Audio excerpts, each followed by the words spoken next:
ಕಾಲಹರ ಬಸವ, ಕರ್ಮಹರ ಬಸವ, ನಿರ್ಮಲ ಬಸವ, ಶಿವಜ್ಞಾನಿ ಬಸವ. ನಿಮ್ಮ ಧರ್ಮವಯ್ಯ ಈ ಭಕ್ತಿಯ ಪಥವು ಕರುಣಿ ಕಪಿಲಸಿದ್ದ ಮಲ್ಲಿನಾಥಯ್ಯ ನಿಮಗೂ ಎನಗೂ ಬಸವಣ್ಣನ ಧರ್ಮವಯ್ಯ. ವಿಶ್ವಗುರು ಧರ್ಮಪಿತ ಮಂತ್ರಪುರುಷ ಬಸವಣ್ಣನವರನ್ನು ಮಂದಿರದಲ್ಲಿ ಧ್ಯಾನಿಸಿಕೊಂಡು ವೀರ ವೈರಾಗ್ಯ ಮೂರ್ತಿ ಅಕ್ಕ ಮಹಾದೇವಿಯನ್ನು ಸ್ಮರಿಸಿಕೊಂಡು ಲಿಂಗೈಕ್ಯ ಪರಮ ಪೂಜ್ಯ ಚೆನ್ನಬಸವ ಪಟ್ಟದೇವರನ್ನು ಸ್ಮರಿಸಿಕೊಂಡು ಇಲ್ಲಿ ಸೇರಿರುವಂಥ ಎಲ್ಲ ಆತ್ಮೀಯ ಶರಣ ಬಂಧುಗಳೇ, ತಮ್ಮೆಲ್ಲರಿಗೂ ಶರಣ.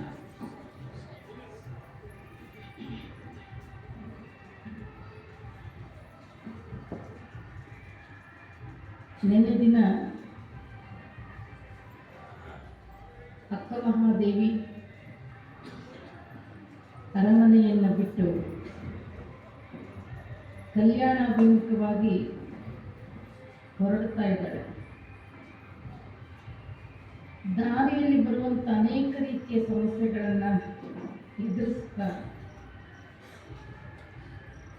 ಆಕೆ ಯಾವ ವಿಚಾರಗಳಿಗೂ ತಲೆ ಕೆಡಿಸ್ಕೊಳ್ಳದೆ ತನ್ನ ಮನಸ್ಸಿಗೆ ತಾನು ಸಾಂತ್ವನವನ್ನು ಹೇಳ್ಕೊಳ್ತಾಳೆ. ಎದರದಿರು ಮನವೇ, ಬೆದರದಿರು ತನುವೆ, ನಿಜವನ್ನರಿದು ನಿಶ್ಚಿಂತಳಾಗಿರು, ಜಗತ್ತಿರೋದೆ ಹೀಗೆ. ಆ ದೃಢ ಸಂಕಲ್ಪವನ್ನು ಮಾಡಿಕೊಂಡು ತನ್ನ ಗುರಿ ಹತ್ತ ಹೊರಟಿದ್ದಾಳೆ.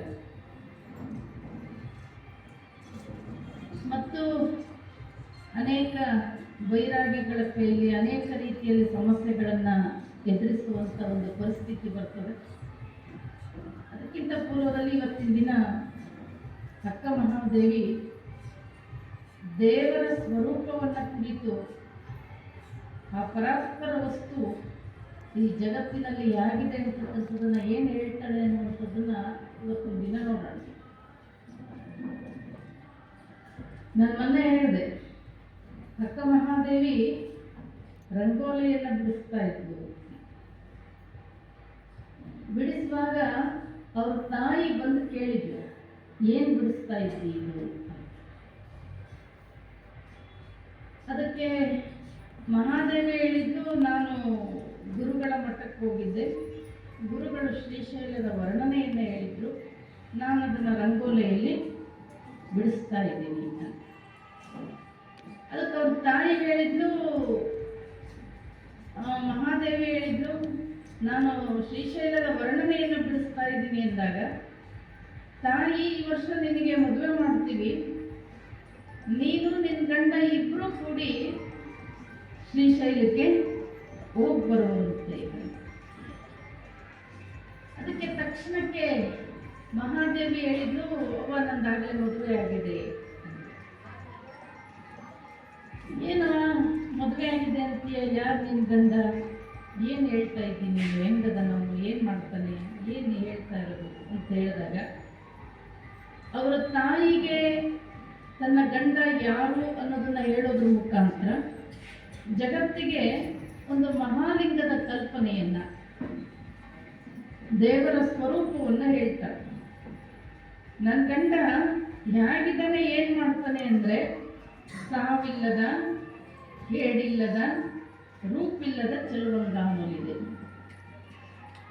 ಭವವಿಲ್ಲದ, ಭಯವಿಲ್ಲದ, ನಿರ್ಭಯ ಚೆಲುವಂಗಾನಲಿದೆ, ಕುಲಸೀಮೆಯಿಲ್ಲದ, ನಿಸ್ಸೀಮ ಚೆಲುವಂಗಾನಲಿದೆ, ಎಡೆಯಿಲ್ಲದ, ಕಡೆಯಿಲ್ಲದ, ತೆರೆಯಿಲ್ಲದ, ಕುರುಹಿಲ್ಲದ ಚೆಲುವಂಗಾನಲಿದೆ. ಈ ಚೆಲುವ ಚನ್ನಮಲ್ಲಿಕಾರ್ಜುನ ನೆನೆಗೆ ಚೆಲುವ ಗಂಡ, ಈ ಸಾವ ಕೆಡುವ ಗಂಡನ ಒಯ್ದು ಒಳಗಿಟ್ಟು ತಾಯಿ. ನನ್ನ ಗಂಡನಿಗೆ ಹುಟ್ಟು ಸಾವುಗಳಿಲ್ಲ, ನಾನು ನಿತ್ಯ ಮುತ್ತೈದೆ, ಈ ಹುಟ್ಟಿ ಸಾಯೋ ಗಂಡನನ್ನು ಒಯ್ದು ಒಳಗಿಕ್ಕು ಅಂತ ಹೇಳಿ ಅದನ್ನು ಹೇಳೋದ್ರ ಮುಖಾಂತರ ದೇವರ ಸ್ವರೂಪವನ್ನು ಬಹಳ ಸುಂದರವಾಗಿ ಹೇಳ್ತಾರೆ.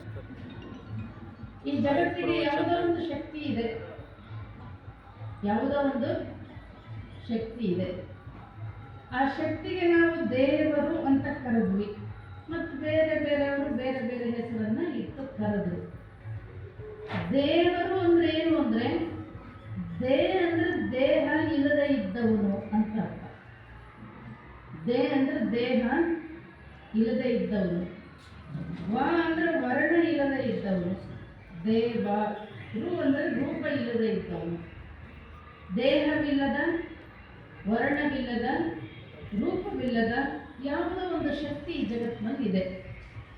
ಆ ಶಕ್ತಿ ಯಾರಾದ್ರೂ ಇಲ್ಲ ಅಂತ ಹೇಳೋದಾದ್ರೆ ಅಕ್ಕ ಮಹಾದೇವಿಗೆ ಪ್ರಶ್ನೆ ಕೇಳ್ತಾರೆ. ಈಳೆ ನಿಂಬೆ ಮಾವು ಮಾದಲಕ್ಕೆ ಹುಳಿ ನೀರ ನೆರೆದವರಾರು. ಯಾರಾದ್ರೂ ದೇವರು ಇಲ್ಲ ಅಂದ್ರೆ ಅಕ್ಕ ಪ್ರಶ್ನೆ ಆಗ್ತದೆ. ಈಳೆ ನಿಂಬೆ ಮಾವು ಮಾದಲಕ್ಕೆ ಹುಳಿ ನೀರು ನೆರೆದವರಾರು. ಇವೆಲ್ಲ ಯಾವ್ದಾದ್ರು ಫ್ಯಾಕ್ಟ್ರಿಯಲ್ಲಿ ತಯಾರಾಗಿವೆ. ಹಣ್ಣು ಹಂಪಲು ದವಸ ಧಾನ್ಯ ಜೋಳ ಗೋಧಿ ಅಕ್ಕಿ ಏನು ಉಣ್ತೀರಿ, ಇವೆಲ್ಲ ಎಲ್ಲಿಂದ ರೆಡಿಯಾಗಿವೆ? ಎಲ್ಲಿಂದ ರೆಡಿಯಾಗಿವೆ? ಈಳೆ ನಿಂಬೆ ಮಾವು ಮಾದಲಕ್ಕೆ ಹುಳಿ ನೀರು ನೆರೆದವರಾರು. ಕಬ್ಬು ಬಾಳೆ ಹಲಸು ನಾರಿವಾಳಕ್ಕೆ ಸಿಹಿ ನೀರು ನೆರೆದವರ. ಒಂದೇ ನೆಲ, ಒಂದೇ ಮಣ್ಣು, ಒಂದೇ ನೀರು, ಒಂದೇ ಗಾಳಿ, ಒಂದೇ ಸೂರ್ಯನ ಕಿರಣ ಆದರೂ ಕೂಡ ಒಂದು ಗಿಡದಲ್ಲಿ ಹುಳಿ, ಒಂದು ಗಿಡದಲ್ಲಿ ಸಿಹಿ, ಒಂದು ಗಿಡದಲ್ಲಿ ಕಹಿ, ಒಂದು ಗಿಡದಲ್ಲಿ ವಿಷ, ಒಂದು ಗಿಡದಲ್ಲಿ ಒಗರು, ಒಂದು ಗಿಡದಲ್ಲಿ ಯಾರು ಮಾಡ್ಯಾರ ಇದನ್ನೆಲ್ಲ? ಯಾರು? ವಿಜ್ಞಾನಿಗಳು ಮಾಡ್ಯಾರ. ಸರ್ವಜ್ಞ ಕೇಳ್ತಾನೆ, ಯಾರಾದ್ರೂ ದೇವರಿಲ್ಲ ಅಂತ ಹೇಳಿದ್ರೆ. ಚಿತ್ರವನ್ನು ನವಿಲಿ ನೋಡು, ಚಿತ್ರವನ್ನು ನವಿಲಿ ನೋಡು, ವಿಚಿತ್ರವನ್ನು ಗಗನದೋಳು, ಪತ್ರೆ ಕುಸುಮದೋಳು ವಿವಿಧ ವರ್ಣವನ್ನು ತುಂಬಿದವರಾರೋ ಸರ್ವಜ್ಞ. ಹಿಂಗಿನೋಳು ನಾಥವನ್ನು ತೆಂಗಿನೋಳು ಎಳನೀರ, ಭೃಂಗ ಕೋಗಿಲೆಗೆ ಕಂಠವನ್ನು ತುಂಬಿದವರಾರೋ ಸರ್ವಜ್ಞ. ಯಾರು ಮಾಡ್ಯಾರೆ? ಈ ದೇಶದ ಸುಂದರ ಪಕ್ಷಿ ಯಾವುದು? ನವಿಲು. ಆ ನವಿಲಿಗೆ ಸೌಂದರ್ಯವನ್ನ ಕೊಟ್ಟವ್ರು ಯಾರು? ಯಾವ್ದಾರ ಫ್ಯಾಕ್ಟ್ರಿಯಿಂದ ರೆಡಿಯಾಗಿದೆ? ಚಿತ್ರವನ್ನು ನವಿಲಿ ನೋಡು, ವಿಚಿತ್ರವನ್ನು ಗಗನದೋಳು. ಏನು ಆಕಾಶ, ನಕ್ಷತ್ರಗಳು, ಸೂರ್ಯ ಚಂದ್ರ, ಅದನ್ನ ನೀವೆಷ್ಟೇ ಏನೇ ಮಾಡಿದ್ರು ಎಟಕ್ಲಾಗದ್ದು ನಮಗೆ. ವಿಚಿತ್ರವನ್ನು ಗಗನದೋಳು. ಎಲ್ಲ ಅಂತರದಾಗೆ ತಿರುಗ್ತಾ ಇದ್ದಾವೆ. ಈ ಭೂಮಿಗಿಂತ ಎಷ್ಟೋ ಲಕ್ಷ ಪಟ್ಟು ದೊಡ್ಡವನು ಸೂರ್ಯ, ಎಷ್ಟೋ ದೊಡ್ಡವನು ಚಂದ್ರ. ಆಧಾರ ಇಲ್ಲದೆ ಅಂತರದಲ್ಲೇ ಅದಕ್ಕಿಂತ ಎಷ್ಟೆಷ್ಟೋ ದೊಡ್ಡವನ ನಕ್ಷತ್ರಗಳು ಸುತ್ತುತ್ತಾ ಇದ್ದಾವೆ, ಅಂತರದಲ್ಲೇ ಸುತ್ತುತ್ತಾ ಇದ್ದಾವೆ. ಯಾರು ಅದನ್ನೆಲ್ಲ ನಿರ್ಮಾಣ ಮಾಡಿದ್ರು? ವಿಚಿತ್ರವನ್ನು ಗಗನದೋಳು, ಪತ್ರೆ ಕುಸುಮದೋಳು ವಿವಿಧ ವರ್ಣವನ್ನು. ಎಷ್ಟು ತರ ಹೂವುಗಳು. ನಾನೊಂದ್ಸರಿ ಲಾಲ್ಬಾಗ್ ಹೋಗಿದ್ದೆ. ಈ ರಿಪಬ್ಲಿಕ್ ಡೇ ದಿನ ಒಂದು ಗುಲಾಬಿ ಹೂವು 1500 ಜಾತಿ ಇದ್ದು, ಒಂದೇ ಹೂವು 1500 ವೆರೈಟೀಸ್. ಯಾರು ಮಾಡ್ಯಾರ? ನಾವೆಲ್ಲ ಈ ಗ್ರಾನೈಟ್ ಇವೆಲ್ಲ ಬರೋದಕ್ಕಿಂತ ಮೊದಲು ಕಲ್ಲು ಅಂತಿದ್ವಿ ನಾವು. ಆ ಕಲ್ಲಿನಲ್ಲಿ ಎಂತ ವರ್ಣ, ಎಂತ ವಿನ್ಯಾಸ, ಎಂತ ಕಲರು, ಈಗೆಲ್ಲ ಇದೆ ಅಂತಲೇ ಗೊತ್ತಿರಲಿಲ್ಲ. ಎಷ್ಟು ತರ ಕಲ್ಲುಗಳು, ಎಷ್ಟು ತರ ಡಿಸೈನು. ಯಾರು ಮಾಡ್ಯಾರ ಇದನ್ನ?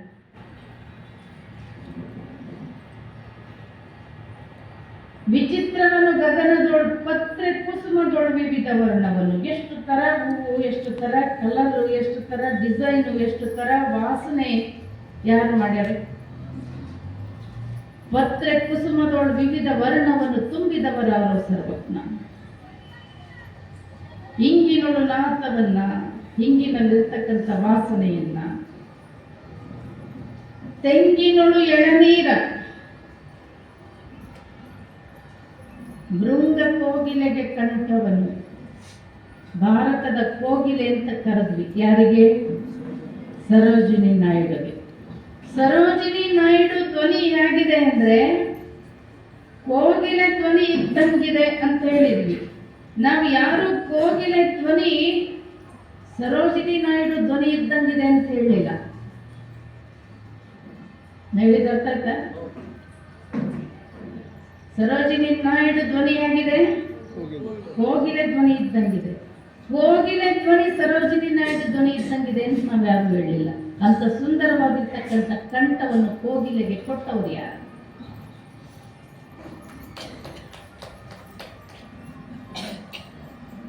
ಪ್ಲೇಟೋ ಒಂದು ವಾದವನ್ನು ಹೇಳ್ತಾರೆ. ಯಾರಾದ್ರೂ ದೇವರಿಲ್ಲ ಅಂತ ಹೇಳಿದ್ರೆ ಅವನೊಂದು ವಾದವನ್ನ ಮಂಡಿಸ್ತಾನೆ ಜಗತ್ತಿಗೆ. ನೀವೆಲ್ಲ ಹುಟ್ಟಕ್ಕೆ ಯಾರು ಕಾರಣ ಅಂತ ಕೇಳ್ತಾನ. ಯಾರ ಕಾರಣ ರೀ ನೀವೆಲ್ಲ ಹುಟ್ಟಕ್ಕೆ? ಯಾರ ಕಾರಣ? ನಿಮ್ಮ ಅಪ್ಪ ಅವ್ವ ಕಾರಣ. ನಿಮ್ಮಪ್ಪ ಕಾರಣ.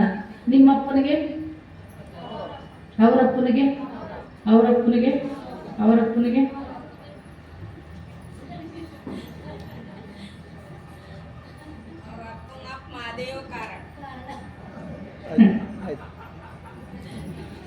ನಿಮ್ಮಪ್ಪನಿಗೆ ಅವರಪ್ಪ, ಅವರಪ್ಪನಿಗೆ ಅವರಪ್ಪ, ಅವರಪ್ಪನಿಗೆ ಅವರಪ್ಪ ಅಂತ ಹಿಡ್ಕೊಂಡು ಹೋದ್ರೆ ಕೊನೆಗೊಬ್ಬ ಯಾರು ಅಪ್ಪಿಲ್ದ ಇತ್ತವನ್ನ ಇರ್ಬೇಕಲ್ರಿ? ಹೇಳಿದ್ರ ಅಜ್ಜಿ. ನಿಮ್ಮಪ್ಪನಿಗೆ ಅವರಪ್ಪ, ಅವರಪ್ಪನಿಗೆ ಅವರಪ್ಪ ಅಂತ ಹಿಡ್ಕೊಂಡು ಹೋಗ್ರಿ ಮೂಲಕ್ಕೆ ಯಾರು ಒಬ್ಬ ಅಪ್ಪಿಲ್ಲದ ಇದ್ದವನ್ನ ಇರ್ಬೇಕಲ್ಲ. ಈ ಜಗತ್ತಿಗೆಲ್ಲ ಅಪ್ಪನಾಗಿ ತನಗೆ ಅಪ್ಪನಿಲ್ಲದೆ. ಅದಕ್ಕೆ ಅಲ್ಲಮ್ಮ ಪ್ರಭುಗಳು ಹೇಳ್ತಾರೆ, ತಂದೆ ತಾಯಿ ಇಲ್ಲದ ಕಂದ ನಿನ್ನಿಂದಲೇ ನೀನು ಬಂದೆಯಲ್ಲ. ನಮಗೆಲ್ಲ ಅಪ್ಪನಾಗಿ ತನಗೊಬ್ಬ ಅಪ್ಪನಿಲ್ಲದೆ ಯಾವುದೋ ಒಂದು ಶಕ್ತಿ ಈ ಜಗತ್ತಾಗಿರ್ಬೇಕು. ನಮಗೆಲ್ಲ ಆಧಾರವಾಗಿ ತನಗೊಂದು ಆಧಾರ ಇಲ್ಲದೆ ಇರತಕ್ಕಂಥ ಯಾವುದೋ ಈ ಶಕ್ತಿ ಈ ಜಗತ್ತಿನಲ್ಲಿ ಇರಬೇಕು. ನಮ್ಮನ್ನೆಲ್ಲ ದಿಕ್ಕುಗಳಿಗೆ ಬಂಧಿತನಾಗಿ ತನಗೆ ಇದಕ್ಕೆ ಅತೀತನಾಗಿ ಯಾವುದೋ ಒಂದು ಶಕ್ತಿ ಇರಬೇಕು. ಈ ಜಗತ್ತಿನಲ್ಲಿ ಆ ಶಕ್ತಿ ಇದೆ. ಆ ಶಕ್ತಿ ಹೇಗಿದೆ ಅಂದ್ರೆ ಅದನ್ನ ಪಿಂಡಾಂಡಗತವಾಗಿಯೂ ತುಂಬಿದೆ, ಬ್ರಹ್ಮಾಂಡಗತವಾಗಿಯೂ ಇದೆ. ಪಿಂಡಾಂಡ ಬ್ರಹ್ಮಾಂಡಕ್ಕೆ ಅತೀತವಾಗಿಯೂ ಆ ಶಕ್ತಿ ಓತಪ್ರೋತವಾಗಿ ಈ ಜಗತ್ತಿನಲ್ಲಿ ತುಂಬಿದೆ. ಅದು ಪಿಂಡಾಂಡಗತವಾಗಿ ಹೇಗಿದೆ ಅನ್ನೋದನ್ನೇ ಅಕ್ಕ ಮಹಾದೇವಿ ಮತ್ತೊಂದು ವಚನದಲ್ಲಿ ಹೇಳ್ತಾರೆ. ಹೇಗಿದೆ ನಮ್ಮಲ್ಲಿ ಪರಾತ್ಪರ ವಸ್ತು ಅಂದ್ರೆ ನೆಲದ ಮರೆಯ ನಿಧಾನದಂತೆ. ನೆಲದ ಮರೆಯ ನಿಧಾನದಂತೆ, ತಿಲದ ಮರೆಯ ತೈಲದಂತೆ, ಭಾವದ ಮರೆಯ ಬ್ರಹ್ಮವಾಗಿಪ್ಪ ಚನ್ನಮಲ್ಲಿಕಾರ್ಜುನ ನಿಲ್ಲುವ ನಾವು ಅರಿಯಬಾರದು. ಮರದೊಳಗೆ ಮಂದಾಗ್ನಿಯ ಉರಿಯದಂತಿರಿಸಿದೆ, ನೊರೆಯೊಳಗೆ ತುಪ್ಪವ ಕಂಪಿಲ್ಲದಂತಿರಿಸಿದೆ, ಶರೀರದೊಳಗಾತ್ಮ ನಾರಿಗೂ ಕಾಣದಂತಿರಿಸಿದೆ. ನೀ ಬೆರೆಸಿಹ ಬೇದಕ್ಕೆ ಬೆರಗಾದನೆಯ ರಾಮನಾಥ. ಯಾವುದೋ ಶಕ್ತಿ ನಮ್ಮೊಳಗಿದೆ ಅಂತ ಕಣ್ಣು ನೋಡ್ತದೆ, ಆ ಶಕ್ತಿ ನಮ್ಮೊಳಗಿದೆ ಅಂತ ಕಿವಿ ಕೇಳ್ತದೆ, ಆ ಶಕ್ತಿ ಇದೆ ಅಂತ ಕಾಲು ನಡೀತದೆ. ಆ ಶಕ್ತಿ ಹೊರಟೋಯ್ತು ಅಂದ್ರೆ ಕಣ್ಣಿದ್ರೂ ನೋಡಲ್ಲ, ಕಾಲಿದ್ರೂ ನಡೆಯಲ್ಲ, ಕಿವಿ ಇದ್ರೂ ಕೇಳಲ್ಲ. ನಿಮಗೆ ಇರ್ತಕ್ಕಂಥ ಒಂದು ಬೆಲೆ, ನಿಮಗೆ ಕೊಡ್ತಕ್ಕಂಥ ಗೌರವ, ನಿಮಗೇನಾದ್ರೂ ಒಂದಿಷ್ಟು ಇತ್ತು ಅಂತ ಹೇಳಿದ್ರೆ ಅದು ಎಲ್ಲಿ ತನಕ ಅಂದ್ರೆ ಆ ಶಕ್ತಿ ಇರೋ ತನಕ. ಹೌದಾ?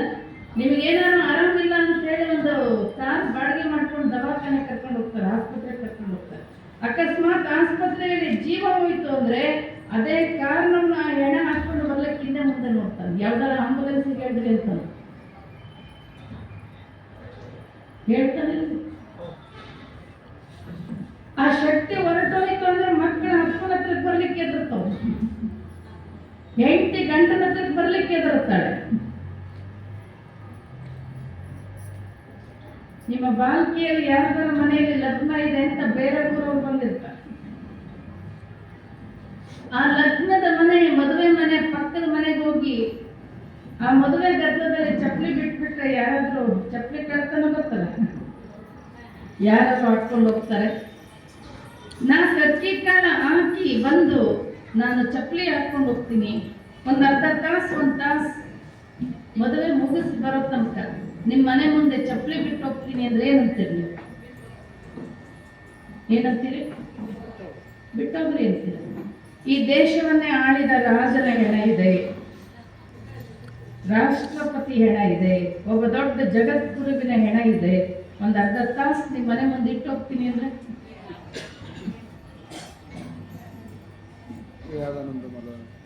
ಏನಂತೀರಿ? ನೋಡ್ರಿ,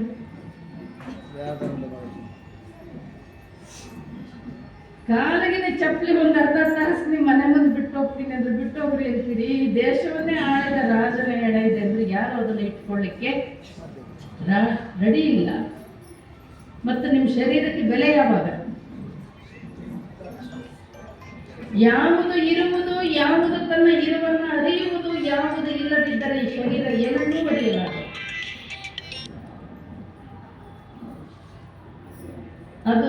ಅದು ಪಿಂಡಾಂಡಗತವಾಗಿಯೂ ಇದೆ, ಅದು ಬ್ರಹ್ಮಾಂಡಗತವಾಗಿಯೂ ಇದೆ, ಅದು ಪಿಂಡಾಂಡ ಬ್ರಹ್ಮಾಂಡ ಕತೀತವಾಗಿಯೂ ಇದೆ.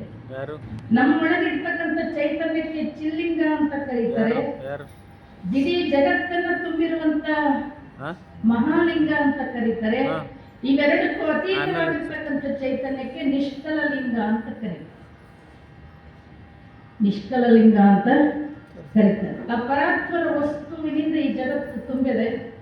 ನಾವು ಆ ವಸ್ತುವಿನಲ್ಲೂ ಒಂದಿಷ್ಟು ತಪ್ಪುಗಳನ್ನ, ಏನು ಅದ್ಭುತ ದೇವರ ಸೃಷ್ಟಿ, ಸ್ವಲ್ಪ ಸೂಕ್ಷ್ಮವಾಗಿ ನೋಡ್ಬೇಕಷ್ಟೇ ಈ ಜಗತ್ತನ್ನ. ಸುಮಾರು ಒಂದು 300 ಕೋಟಿ ಜನಸಂಖ್ಯೆ ಐತಾ ಈ ಜಗತ್ತಿನಲ್ಲಿ? 300 ಕೋಟಿ ಜನಸಂಖ್ಯೆ ಇದೆ. ಅದರಲ್ಲಿ ಒಂದು 150 ಕೋಟಿ ಮಹಿಳೆಯರು, ಒಂದು 150 ಕೋಟಿ ಪುರುಷರು ತಗೋರಿ. ಒಬ್ರಿದ್ದಂಗೆ ಒಬ್ರಿಲ್ಲ. ಹೋಗ್ತಿದೆ? ಒಂದು ವೇಳೆ 150 ಕೋಟಿ ಮಹಿಳೆಯರು ಒಂದೇ ತರ ಇದ್ದು, 150 ಕೋಟಿ ಪುರುಷರು ಒಂದೇ ತರ ಇದ್ದಿದ್ರೆ ಏನಾಗ್ತಿತ್ತು ಜಗತ್ತು? ಯಾರು ಹೆಂಡತಿ, ಯಾರು ಮಕ್ಕಳು, ಯಾರು ಏನೇನಾಗ್ಬೋದಾಗಿತ್ತು? ಅಲ್ಲೋಲ ಕಲ್ಲೋಲಾಗಿ ಹೋಗ್ತಿತ್ತು. ಬರೀ ಶಾರೀರಿಕ ದೃಷ್ಟಿಯಿಂದ ಅಲ್ಲ, ಒಬ್ರು ಕಣ್ಣಿದ್ದಂಗೆ ಮತ್ತೊಬ್ರದಿಲ್ಲ, ಒಬ್ರು ಹೆಬ್ಬೆರಳು ಗುರುತಿದ್ದಂಗೆ ಮತ್ತೊಬ್ರದಿಲ್ಲ. ಏನು ಅದ್ಭುತ ಸೃಷ್ಟಿ ಇದು!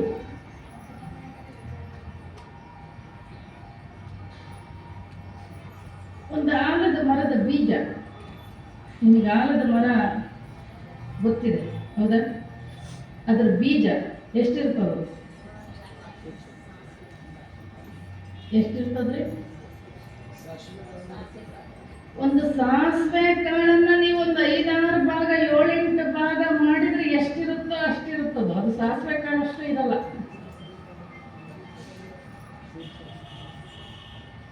ಒಂದು ಸಾಸಿವೆನ ಒಂದು 6 ಭಾಗ 8 ಭಾಗ ಮಾಡಿದ್ರೆ ಅದ್ರಲ್ಲಿ 1 ಭಾಗದಷ್ಟು ಇರುತ್ತದೆ ಆಲದ ಮರದ ಬೀಜ. ಅದನ್ನ ನೋಡಿದ್ರೆ ನಿಮಗೇನು ಅನಿಸ್ತದೆ? ಏನೊಂದು ದೊಡ್ಡ ಚಿತ್ ಅಂತ ಅನಿಸ್ತದೆ. ಅದಕ್ಕೊಂಚೂರು ಮಣ್ಣು, ಒಂಚೂರು ನೀರು ಕೊಟ್ಟು ನೋಡ್ರಿ. ಇದು ಎಂತೆಂಥ ಚಕ್ರವರ್ತಿಗಳ ಕಟ್ಟಿರೋ ನಿಮ್ಮ ಕೋಟೆಗಳನ್ನು ಅಲುಗಾಡಿಸ್ತದೆ, ಹೌದಿಲ್ರಿ? ಸಣ್ಣ ಬೀಜ.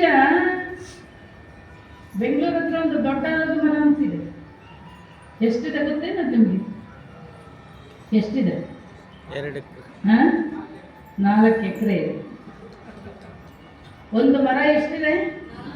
4 ಎಕರೆ. ಅದು ಬೀಜ ಎಷ್ಟಿರ್ತದೆ?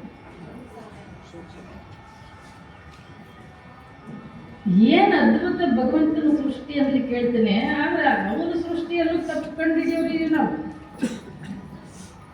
ಒಬ್ಬನು ಧಾರವಾಡ ಯೂನಿವರ್ಸಿಟಿಯಲ್ಲಿ PhD ಮಾಡ್ತಿದ್ದ. ಅದು ನಮ್ಮ ಹತ್ತಿವೇರಿ, ನಮ್ಮ ಮಠ ಏನಿದೆ ಅಲ್ಲ ಅಂತ ಊರದು. ನಮ್ಮ ಹತ್ತಿವೇರಿ ಮಠಕ್ಕೆ ಸುತ್ತಮುತ್ತ ಒಂದು 5-6 ಕಿಲೋಮೀಟರ್ ಬಸ್ ಬರೋದಿಲ್ಲ ಇವತ್ತು. ಈಗ ಊರಲ್ಲಿ ಒಂದು ಜಾತ್ರೆ ಇದೆ ಅಂತ ಊರಿಗೆ ಬರ್ತಾ ಇದ್ದ, ನಡ್ಕೊಂಡು ಬರ್ಬೇಕಲ್ಲ, ಬಸ್ ಬರೋದಿಲ್ಲ, ನಡ್ಕೊಂಡು ಬರ್ತಿದ್ದ. ಹಿಂಗೆ ಬೇಸಿಗೆ ಬಿಸಿಲು ಒಂದು 2-3 ಕಿಲೋಮೀಟರ್ ನಡೆದು ಬಂದಿದ್ದ. ಬಾಯಾರಿಕೆ ಆಗಿತ್ತು, ಸುಸ್ತಾಗಿತ್ತು ಅವನಿಗೆ. ಆಮೇಲೆ ಇಲ್ಲೆಲ್ಲರೂ ನೀರು ಸಿಗುತ್ತಾ ಅಂತ ನೋಡಿದ. ದಾರಿಯಲ್ಲಿ ಒಂದು ತೋಟದಲ್ಲಿ ಒಂದು ಬಾವಿ ಬಂದ. ಬಾವಿಯಾಗ ಇಳಿದ, ನೀರು ಕುಡ್ದ. ಕುಂತು ಕುಂತು ಸುಧಾರಿಸ್ಕೊಂಡು ಹೋಗೋಣ ಅಂತ ಬಾವಿ ಮ್ಯಾಲ ಒಂದು ಆಲದ ಮರ ಇತ್ತು. ಆಲದ ಮರದ ಕೆಳಗೆ ಕುಂತ ತಣ್ಣಗೆ. ಆ ತೋಟದವ್ರು ಏನು ಮಾಡಿದ್ರು ಅಂದ್ರೆ ಕುಂಬಳಕಾಯಿ ಬಳ್ಳಿ ಹಾಕಿದ್ರು. ಇಷ್ಟಿಷ್ಟು ದಪ್ಪ ಕುಂಬಳಕಾಯಿ ಬಿಟ್ಟಿದ್ವು, ಅದ್ರಾಗ ಒಂದು 10-15 ಕಾಯಿ ಬಿಟ್ಟಿದ್ವು. ಹಿಂಗೆ ಒಂಚೂರು ಕತ್ತೆತ್ತಿ ಮ್ಯಾಲ ನೋಡ್ದ, ಆಲದ ಮರದಲ್ಲಿ ಇಷ್ಟಿಷ್ಟೇ ಆಲದ ಕಾಯಿ. ಅಂದ ಅಲ್ಲ, ನಮಗಿರುವಷ್ಟು ಸಣ್ಣ ಸಿಂಪಲ್ ನಾಲೆಡ್ಜು ದೇವರಿಗಿಲ್ಲ ಅಂದವ. ಎಷ್ಟು ಅಜ್ಞಾನಿ ಇದನವ. ನಮಗಿದ್ದಷ್ಟು ತಿಳುವಳಿಕೆ ಇಲ್ಲ. ಇಷ್ಟು ಸಣ್ಣ ಬಳ್ಳಿಗೆ ಇಷ್ಟು ದಪ್ಪ ಕಾಯಿ ಕೊಡ್ತಾನೆ, ಇಷ್ಟು ದೊಡ್ಡ ಮರಕ್ಕೆ ಇಷ್ಟಿಷ್ಟೇ ಕಾಯಿ ಕೊಡ್ತಾನೆ. ಇಷ್ಟು ತಿಳುವಳಿಕೆ ಅವನಿಗಿಲ್ಲ ಅಂದ್ರೆ ಅವನ್ಯಾಕೆ ಪೂಜೆ ಮಾಡಬೇಕು ಅಂತ ಅನಿಸ್ತು. ನಮಗಿಲ್ಲ ಇರುವಷ್ಟು ನಾಲೆಡ್ಜ್ ಅವನಿಗಿಲ್ಲ ಅಂದ್ರೆ ಅವನ್ಯಾಕೆ ಪೂಜೆ ಮಾಡಬೇಕು ಅಂತ ಅನಿಸ್ತು. ಬಿಸಿಲಾಗಿ ನಡೆದಿದ್ದ, ತಣ್ಣಗೆ ನೀರು ಕುಡ್ದಿದ್ದ, ಒಂಚೂರು ಸುಳಿ ಗಾಳಿ ಬೀಸ್ತಿತ್ತು, ಹಂಗೆ ಒಂಚೂರು ಜಂಪ್ ಹತ್ತತ್ತ ಅವನಿಗೆ. ಆ ಗಾಳಿಗೆ ಏನಾಯ್ತು ಅಂದ್ರೆ ಒಂದು ಆಲದ ಕಾಯಿ ಕಿತ್ತು ಮೂಗಿನ ಮೇಲೆ ಬಿತ್ತು. ಎಚ್ಚರಾಗಿ ನೋಡ್ತಾನೆ, ಮೂಗಲ್ಲಿ ಬಡಬಡ ರಕ್ತ ಬರ್ತಿತ್ತು. ಅವಾಗಂದ, ಭಗವಂತ ನಿನಗೆ ಶರಣ ಶರಣಾರ್ಥಿ ಕಡೆಯ ಅಂದ. ನಾನು ಹೇಳಿದ ಪ್ರಕಾರ ಎಲ್ಲರೂ ಇಷ್ಟಿಡ್ದಪ್ಪ ಕುಂಬಳಕಾಯಿ ಮರದ ಮೇಲಿದ್ದು, ಅದೇನಾದ್ರೂ ಕಿತ್ಕೊಂಡು ಮೂಗಿನ ಮೇಲೆ ಬಿದ್ದಿದ್ರೆ ಏನಾಗ್ತಿದ್ರೆ ಮೂಗು?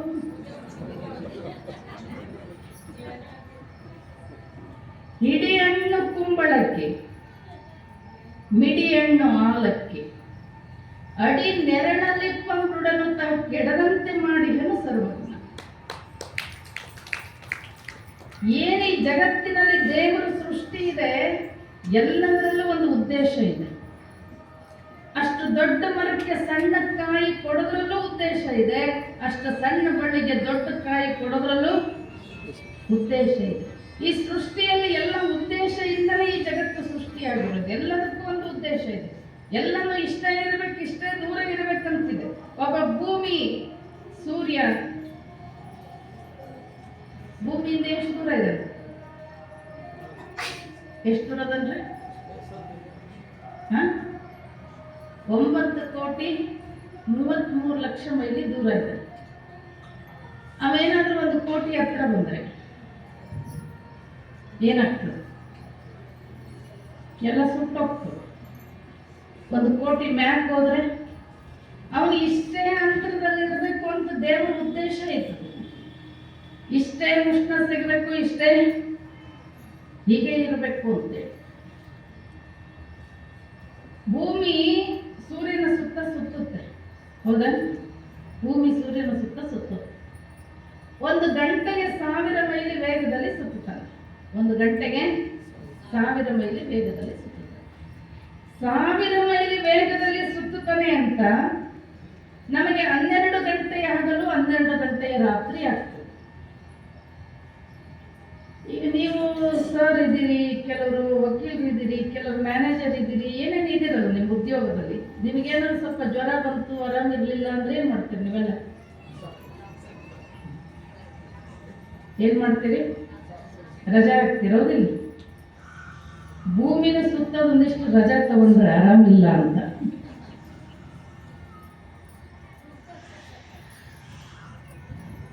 ಒಂದು ಗಂಟೆಗೆ ರಜಾ ತಗೊಂಡು 1 ಗಂಟೆಗೆ 1000 ಮೈಲಿ ವೇಗದಲ್ಲಿ ಸುತ್ತುವಂತ ಭೂಮಿ 100 ಮೈಲಿ ವೇಗದಲ್ಲಿ ಸುತ್ತಲಿಕ್ಕೆ ಪ್ರಾರಂಭ ಮಾಡಿದೆ.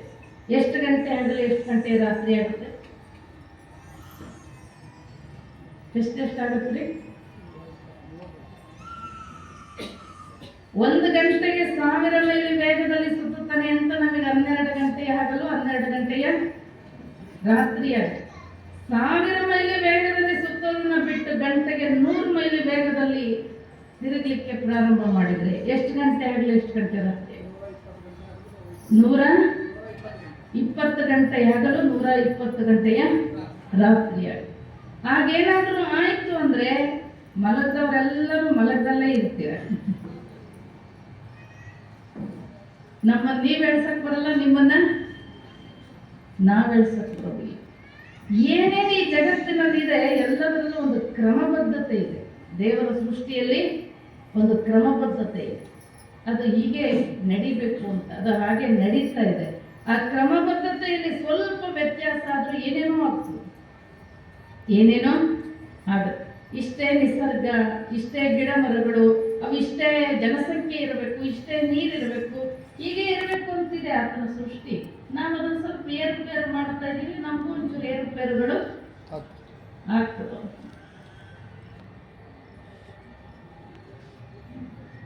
ಆ ಪರಾತ್ಪರ ವಸ್ತು ಈ ಜಗತ್ತಿನಲ್ಲಿದೆ, ಒಂದು ಶಕ್ತಿ ಇದೆ, ಅದಕ್ಕೆ ನಾವು ದೇವರು ಅಂತೀವಿ. ಆ ಶಕ್ತಿ ಅದು ನಿರಾಕಾರ ನಿರಂಜನ, ಆಕಾರ ಇಲ್ಲದ್ದು.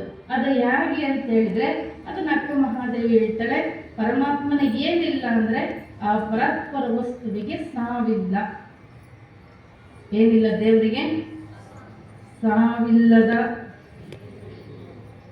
ದೇವರಿಗೆ ಯಾಕೆ ಸಾವಿಲ್ಲ?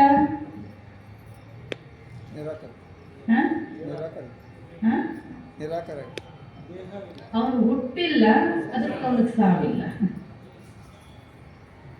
ಸಾವಾಕಿಲ್ಲ ಅವನಿಗೆ, ಅವ ಹುಟ್ಟಿಲ್ಲ, ಅದಕ್ಕೆ ಅವನಿಗೆ ಸಾವಿಲ್ಲ. ಯಾರು ಹುಟ್ಟ್ಯಾರೆ ಎಲ್ಲರ ಒಂದು ದಿನ ಸಾಯ್ತಾರೆ. ಹುಟ್ಟಿ ಸತ್ತವರು ಯಾರು? ದೇವರಲ್ಲ. ನೀವು ಅವ್ರಿಗೆ ಮಹಾತ್ಮರು ಅಂದ್ರಿ, ಪ್ರವಾದಿಗಳು ಅಂದ್ರಿ, ವಂಶಾವತಾರಿಗಳು, ಏನ್ ಬೇಕಾದ್ರೂ ಕರೀರಿ, ಅದ್ರ ದೇವರು ಮಾತ್ರ ಅಲ್ಲ. ಅಕ್ಕ ಮಹಾದೇವಿ ಹೇಳಿದ್ಲು, ದೇವರಿಗೆ ಏನಿಲ್ಲ ಅಂದ್ರೆ ಸಾವಿಲ್ಲದ. ಯಾಕೆ ಸಾವಿಲ್ಲ ಅಂದ್ರೆ ಅವನು ಹುಟ್ಟಿಲ್ಲ, ಅದಕ್ಕೆ ಅವನಿಗೆ ಸಾವಿಲ್ಲ. ಮುಂದೆ ಹೇಳ್ತಾನೆ ಕೇಳಿಲ್ಲದ. ದೇವರಿಗೇನಿಲ್ಲ? ಕೇಳಿಲ್ಲ. ಯಾಕಿಲ್ಲ ಅವನಿಗೆ ಕೇಡು? ಅವನಕ್ಕಿಂತ ದೊಡ್ಡದು ಈ ಜಗತ್ತಿನಲ್ಲಿ ಯಾವುದೂ ಇಲ್ಲ. ಅದಕ್ಕೆ ಯಾರಿಂದನೂ ಅವನಿಗೆ ಕೇಡನ್ನು ಬದಲಿಕ್ಕೆ ಸಾಧ್ಯ ಇಲ್ಲ. ಸಾವಿಲ್ಲದ, ಕೇಳಿಲ್ಲದ, ರೂಪಿಲ್ಲದ. ಇದೆಲ್ಲ ನೀವು ಗುಡಿ ಗುಂಡಾರದಲ್ಲೆಲ್ಲ ಕೂರ್ತಿದ್ದೀರ, ಎಲ್ಲ ರೂಪಗಳನ್ನ ಮಾಡಿದ್ದೀರ. ಯಾರು ಮಾಡಿರೋದು ಅದನ್ನ? ಯಾರು ಮಾಡಿರಿ? ನೀವೇ ಮಾಡಿರಿ, ಹೌದಾ? ನೀವು ಇಂಗ್ಲೆಂಡ್, ಅಮೆರಿಕ ಅಲ್ಲೆಲ್ಲ ಹೋಗ್ರಿ, ದೇವರುಗಳು ಪೂರ ಕೆಂಪು ಇರ್ತಾವ. ಹೆಂಗಿರ್ತವೆ? ಇನ್ನು ದಕ್ಷಿಣ ಆಫ್ರಿಕಾ ಆ ಕಡೆ ಈ ಕಡೆ ಹೋಗ್ರಿ, ಅಲ್ಲಿ ಹೆಂಗಿರ್ತಾವ ದೇವರು? ಕರ್ರಗಿರ್ತಾವ. ನಮ್ಮ ದೇಶಕ್ಕೆ ಬಂದ್ರೆ ಈ ಕಡೆ ಕರ್ರಗೂ ಇಲ್ಲ, ನೀವೆಲ್ಲ ಮಂಗಳವಾರ ಮಂಗಳ ಗೌರಿ, ಶುಕ್ರವಾರ ಶುಕ್ರ ಗೌರಿ ಇವೆಲ್ಲ ಮಾಡ್ತೀರಿ. ಲಕ್ಷ್ಮಿ ಸರಸ್ವತಿ ಪೂಜೆ ಮಾಡ್ತೀರಿ. ಮತ್ತೆ ಇಂಗ್ಲೆಂಡ್ ಅಲ್ಲಿ, ಅಮೆರಿಕದಲ್ಲಿ ಲಕ್ಷ್ಮಿ ಅಂದ್ರೆ ಏನು ಗೊತ್ತಾ ಇಲ್ಲ. ಯಾವ ಮಂಗಳ ಗೌರಿನೂ ಮಾಡಲ್ಲ, ಲಕ್ಷ್ಮಿ ಪೂಜೆನೂ ಮಾಡಲ್ಲ. ಮತ್ತೆ ರೊಕ್ಕಿಲ್ಲ ಏನವ್ರ ಹತ್ರ. ನಿಮ್ಮೂರಾಗಿರೋ ದೇವ್ರು ಆ ಊರಾಗಿ ಗೊತ್ತಿಲ್ಲ, ಆ ಊರಾಗಿರೋ ದೇವ್ರು ಯಾಕೆ ಗೊತ್ತಿಲ್ಲ? ನಾವು ಸೃಷ್ಟಿ ಮಾಡ್ಕೊಂಡು ಹೋಗ್ತೀವಿ. ನಮಗೆ ಹೆಂಗ್ ಬೇಕಾದ್ರೆ ನಾವು ಸೃಷ್ಟಿ ಮಾಡ್ಕೊಂಡಿವಿ. ಇದು ನೀವೆಲ್ಲ ಇತಿಹಾಸ ಓದಿದ್ದೀರಿ. ಅನಾಗರಿಕ ಮಾನವನಿಗೆ ಬಟ್ಟೆ ಬರೆಗಳು ಉಟ್ಕೊಳ್ಳೋ ಕಲ್ಪನೆ ಇರಲಿಲ್ಲ. ಈ ಕಡೆ ಲಕ್ಷ ಕೊಡು. ಅನಾಗರಿಕ ಮಾನವನಿಗೆ ಬಟ್ಟೆ ಉಟ್ಕೊಳ್ಳೋ ಕಲ್ಪನೆ ಇರಲಿಲ್ಲ. ಅವನು ಯಾಕೆ ಬದುಕಿದ್ದ ಅಂದ್ರೆ ಪ್ರಾಣಿಗಳು ಯಾಕೆ ವಾಸ ಮಾಡ್ತಿದ್ವು ಆಗ ವಾಸ ಮಾಡ್ತಾ ಇದ್ದ. ಅವಾಗ ಯಾವ ದೇವರು, ಯಾವ ಧರ್ಮ, ಯಾವ ಜಾತಿ, ಯಾವ ಮತ, ಯಾವ ಪಂಥ, ಮೇಲು ಕೀಳು ಏನು ಇರಲಿಲ್ಲ. ನಾಗರಿಕತೆ ಬರ್ತಾ ಬರ್ತಾ ಈ ಜಗತ್ತಿನಲ್ಲಿ ನಡೀತಕ್ಕಂಥ ಎಲ್ಲದಕ್ಕೂ ಒಂದು ಅಮಾವಾಸ್ಯೆ, ಹುಣ್ಣಿಮೆ, ಅದು ರಾತ್ರಿ ಹಗಲು, ಇವೆಲ್ಲ ಚಳಿಗಾಲ, ಮಳೆಗಾಲ, ಸೆಕೆಗಾಲ, ಇವೆಲ್ಲ ಏನು ನಡೀತಾ ಇದೆ, ಇದರಲ್ಲಿ ಒಂದು ಸೃಷ್ಟಿಯಲ್ಲಿ ಒಂದು ಕ್ರಮಬದ್ಧತೆ ಇದೆ. ಇದೆಲ್ಲ ಇಷ್ಟು ಕ್ರಮಬದ್ಧವಾಗಿ ತಿರುಗ್ತಾ ಇದೆ ಅಂದ್ರೆ ಈಗ ಇದೊಂದು ಗಡಿಯಾರ ಇದೆ. ಈ ಗಡಿಯಾರದಲ್ಲಿ ಒಂದು ಸೆಕೆಂಡಿನ ಮುಳ್ಳು, ನಿಮಿಷದ ಮುಳ್ಳು, ಗಂಟೆಯ ಮುಳ್ಳು ತಿರುಗ್ತವೆ. ಇದು ಕ್ರಮಬದ್ಧವಾಗಿ ಈ ಗಡಿಯಾರ ತಿರುಗ್ತಾ ಇದೆ ಅಂದ್ರೆ ಇದನ್ನ ಯಾರು ಮಾಡಿರೋನೊಬ್ಬ ಇರ್ಬೇಕು. ಈ ಜಗತ್ತಿನಲ್ಲೂ ಒಂದು ಕ್ರಮಬದ್ಧತೆ ಇದೆ, ಅಲ್ಲಿ ಏನೋ ಒಂದು ಚೂರು ವ್ಯತ್ಯಾಸ ಇಲ್ಲ. ಇಷ್ಟು ಕ್ರಮಬದ್ಧವಾಗಿ ಈ ಜಗತ್ತು ತಿರುಗ್ತಾ ಇದೆ ಅಂದ್ರೆ ಈ ಜಗತ್ತನ್ನು ಗಡಿಯಾರವನ್ನ ಮಾಡಿರೋನು ಯಾರೋ ಒಬ್ಬ ಇರಬೇಕು ಅಂತ ಮನುಷ್ಯನಿಗೆ ಅನಿಸ್ತು. ಅನಾಗರಿಕ ಮಾನವನಿಗೆ ದೇವರು, ಧರ್ಮ ಏನೂ ಇರಲಿಲ್ಲ, ಕಲ್ಪನೆ. ಒಂದು ರೀತಿ ಪ್ರಾಣಿಗಳ ತರ ವಾಸ ಮಾಡ್ತಿದ್ದ. ನಾಗರಿಕತೆ ಬರ್ತಾ ಬರ್ತಾ ಪ್ರಾಣಿಗಳ ಚರ್ಮ ತಗೊಂಡು ತನ್ನ ಮರ್ಯಾದೆ ಮುಚ್ಕೊಳ್ಳೋಕೆ ಶುರು ಮಾಡ್ದ. ಗಿಡದ ಎಲೆ ತೊಗಟೆಗಳನ್ನ ತಗೊಂಡು ಮರ್ಯಾದೆ, ಇದನ್ನೆಲ್ಲ ಓದಿರಿ ನೀವು ಇತಿಹಾಸದಲ್ಲಿ. ಹಾಗೆ ಇನ್ನೂ ನಾಗರಿಕತೆ ಬರ್ತಾ ಬರ್ತಾ ಈ ಜಗತ್ತಿನೆಲ್ಲ ಮಾಡಿರೋ ಯಾವುದೋ ಒಂದು ಶಕ್ತಿ ಇದೆ ಅಂತ ಅನಿಸ್ಲಿಕ್ಕೆ ಶುರುವಾಯ್ತು. ಆಮೇಲೆ ಬಹುಶಃ ಆ ಶಕ್ತಿನ ಯಾರೂ ನೋಡಿಲ್ಲ, ಮನುಷ್ಯನೇ ವಿಚಾರ ಮಾಡ್ದ, ಬಹುಶಃ ಆ ಶಕ್ತಿ ನಮ್ಮಂಗೆ ಇರಬೇಕು. ನಾವೇ ವಿಚಾರ ಮಾಡಿದ್ವಿ ನಮ್ಮಂಗೆ ಇರಬೇಕು. ಅದಕ್ಕೆ ನಾವೇನ್ ಮಾಡಿದ್ವಿ, ನಮ್ಮಂಗೆ ಮೂರ್ತಿಗಳನ್ನ ಮಾಡಿದ್ವಿ. ಆಮೇಲೆ ನಾವು ಹೆಣ್ಣು ಗಂಡು ದೇವರನ್ನು ಹೆಣ್ಣು ಗಂಡು ಮಾಡಿದ್ವಿ. ನಾವು ಮದುವೆ ಮಾಡ್ಕೋತೀವಿ, ದೇವರಿಗೂ ಮದುವೆ ಮಾಡಿಸ್ತೀವಿ. ನೀವೆಲ್ಲ ಒಂದ್ಸತಿ ಮಾಡ್ಕೋತೀರಿ, ದೇವ್ರಿಗೆ ವರ್ಷ ಮದುವೆ ಮಾಡಿಸ್ತಾರೆ.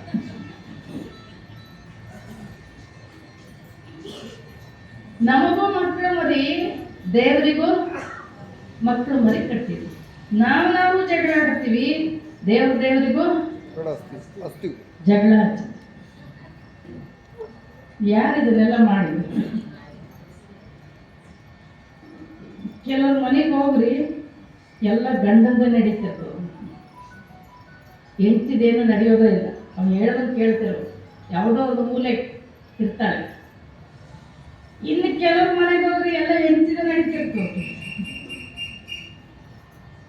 ಗಂಡ ಹೆಂಡ್ತಿ ಹೇಳ್ದಂಗೆ ಕೇಳ್ಕೊಂಡಿರ್ತಾರೆ. ದೇವರುಗಳು ಹಂಗೆ ಅದಾವು.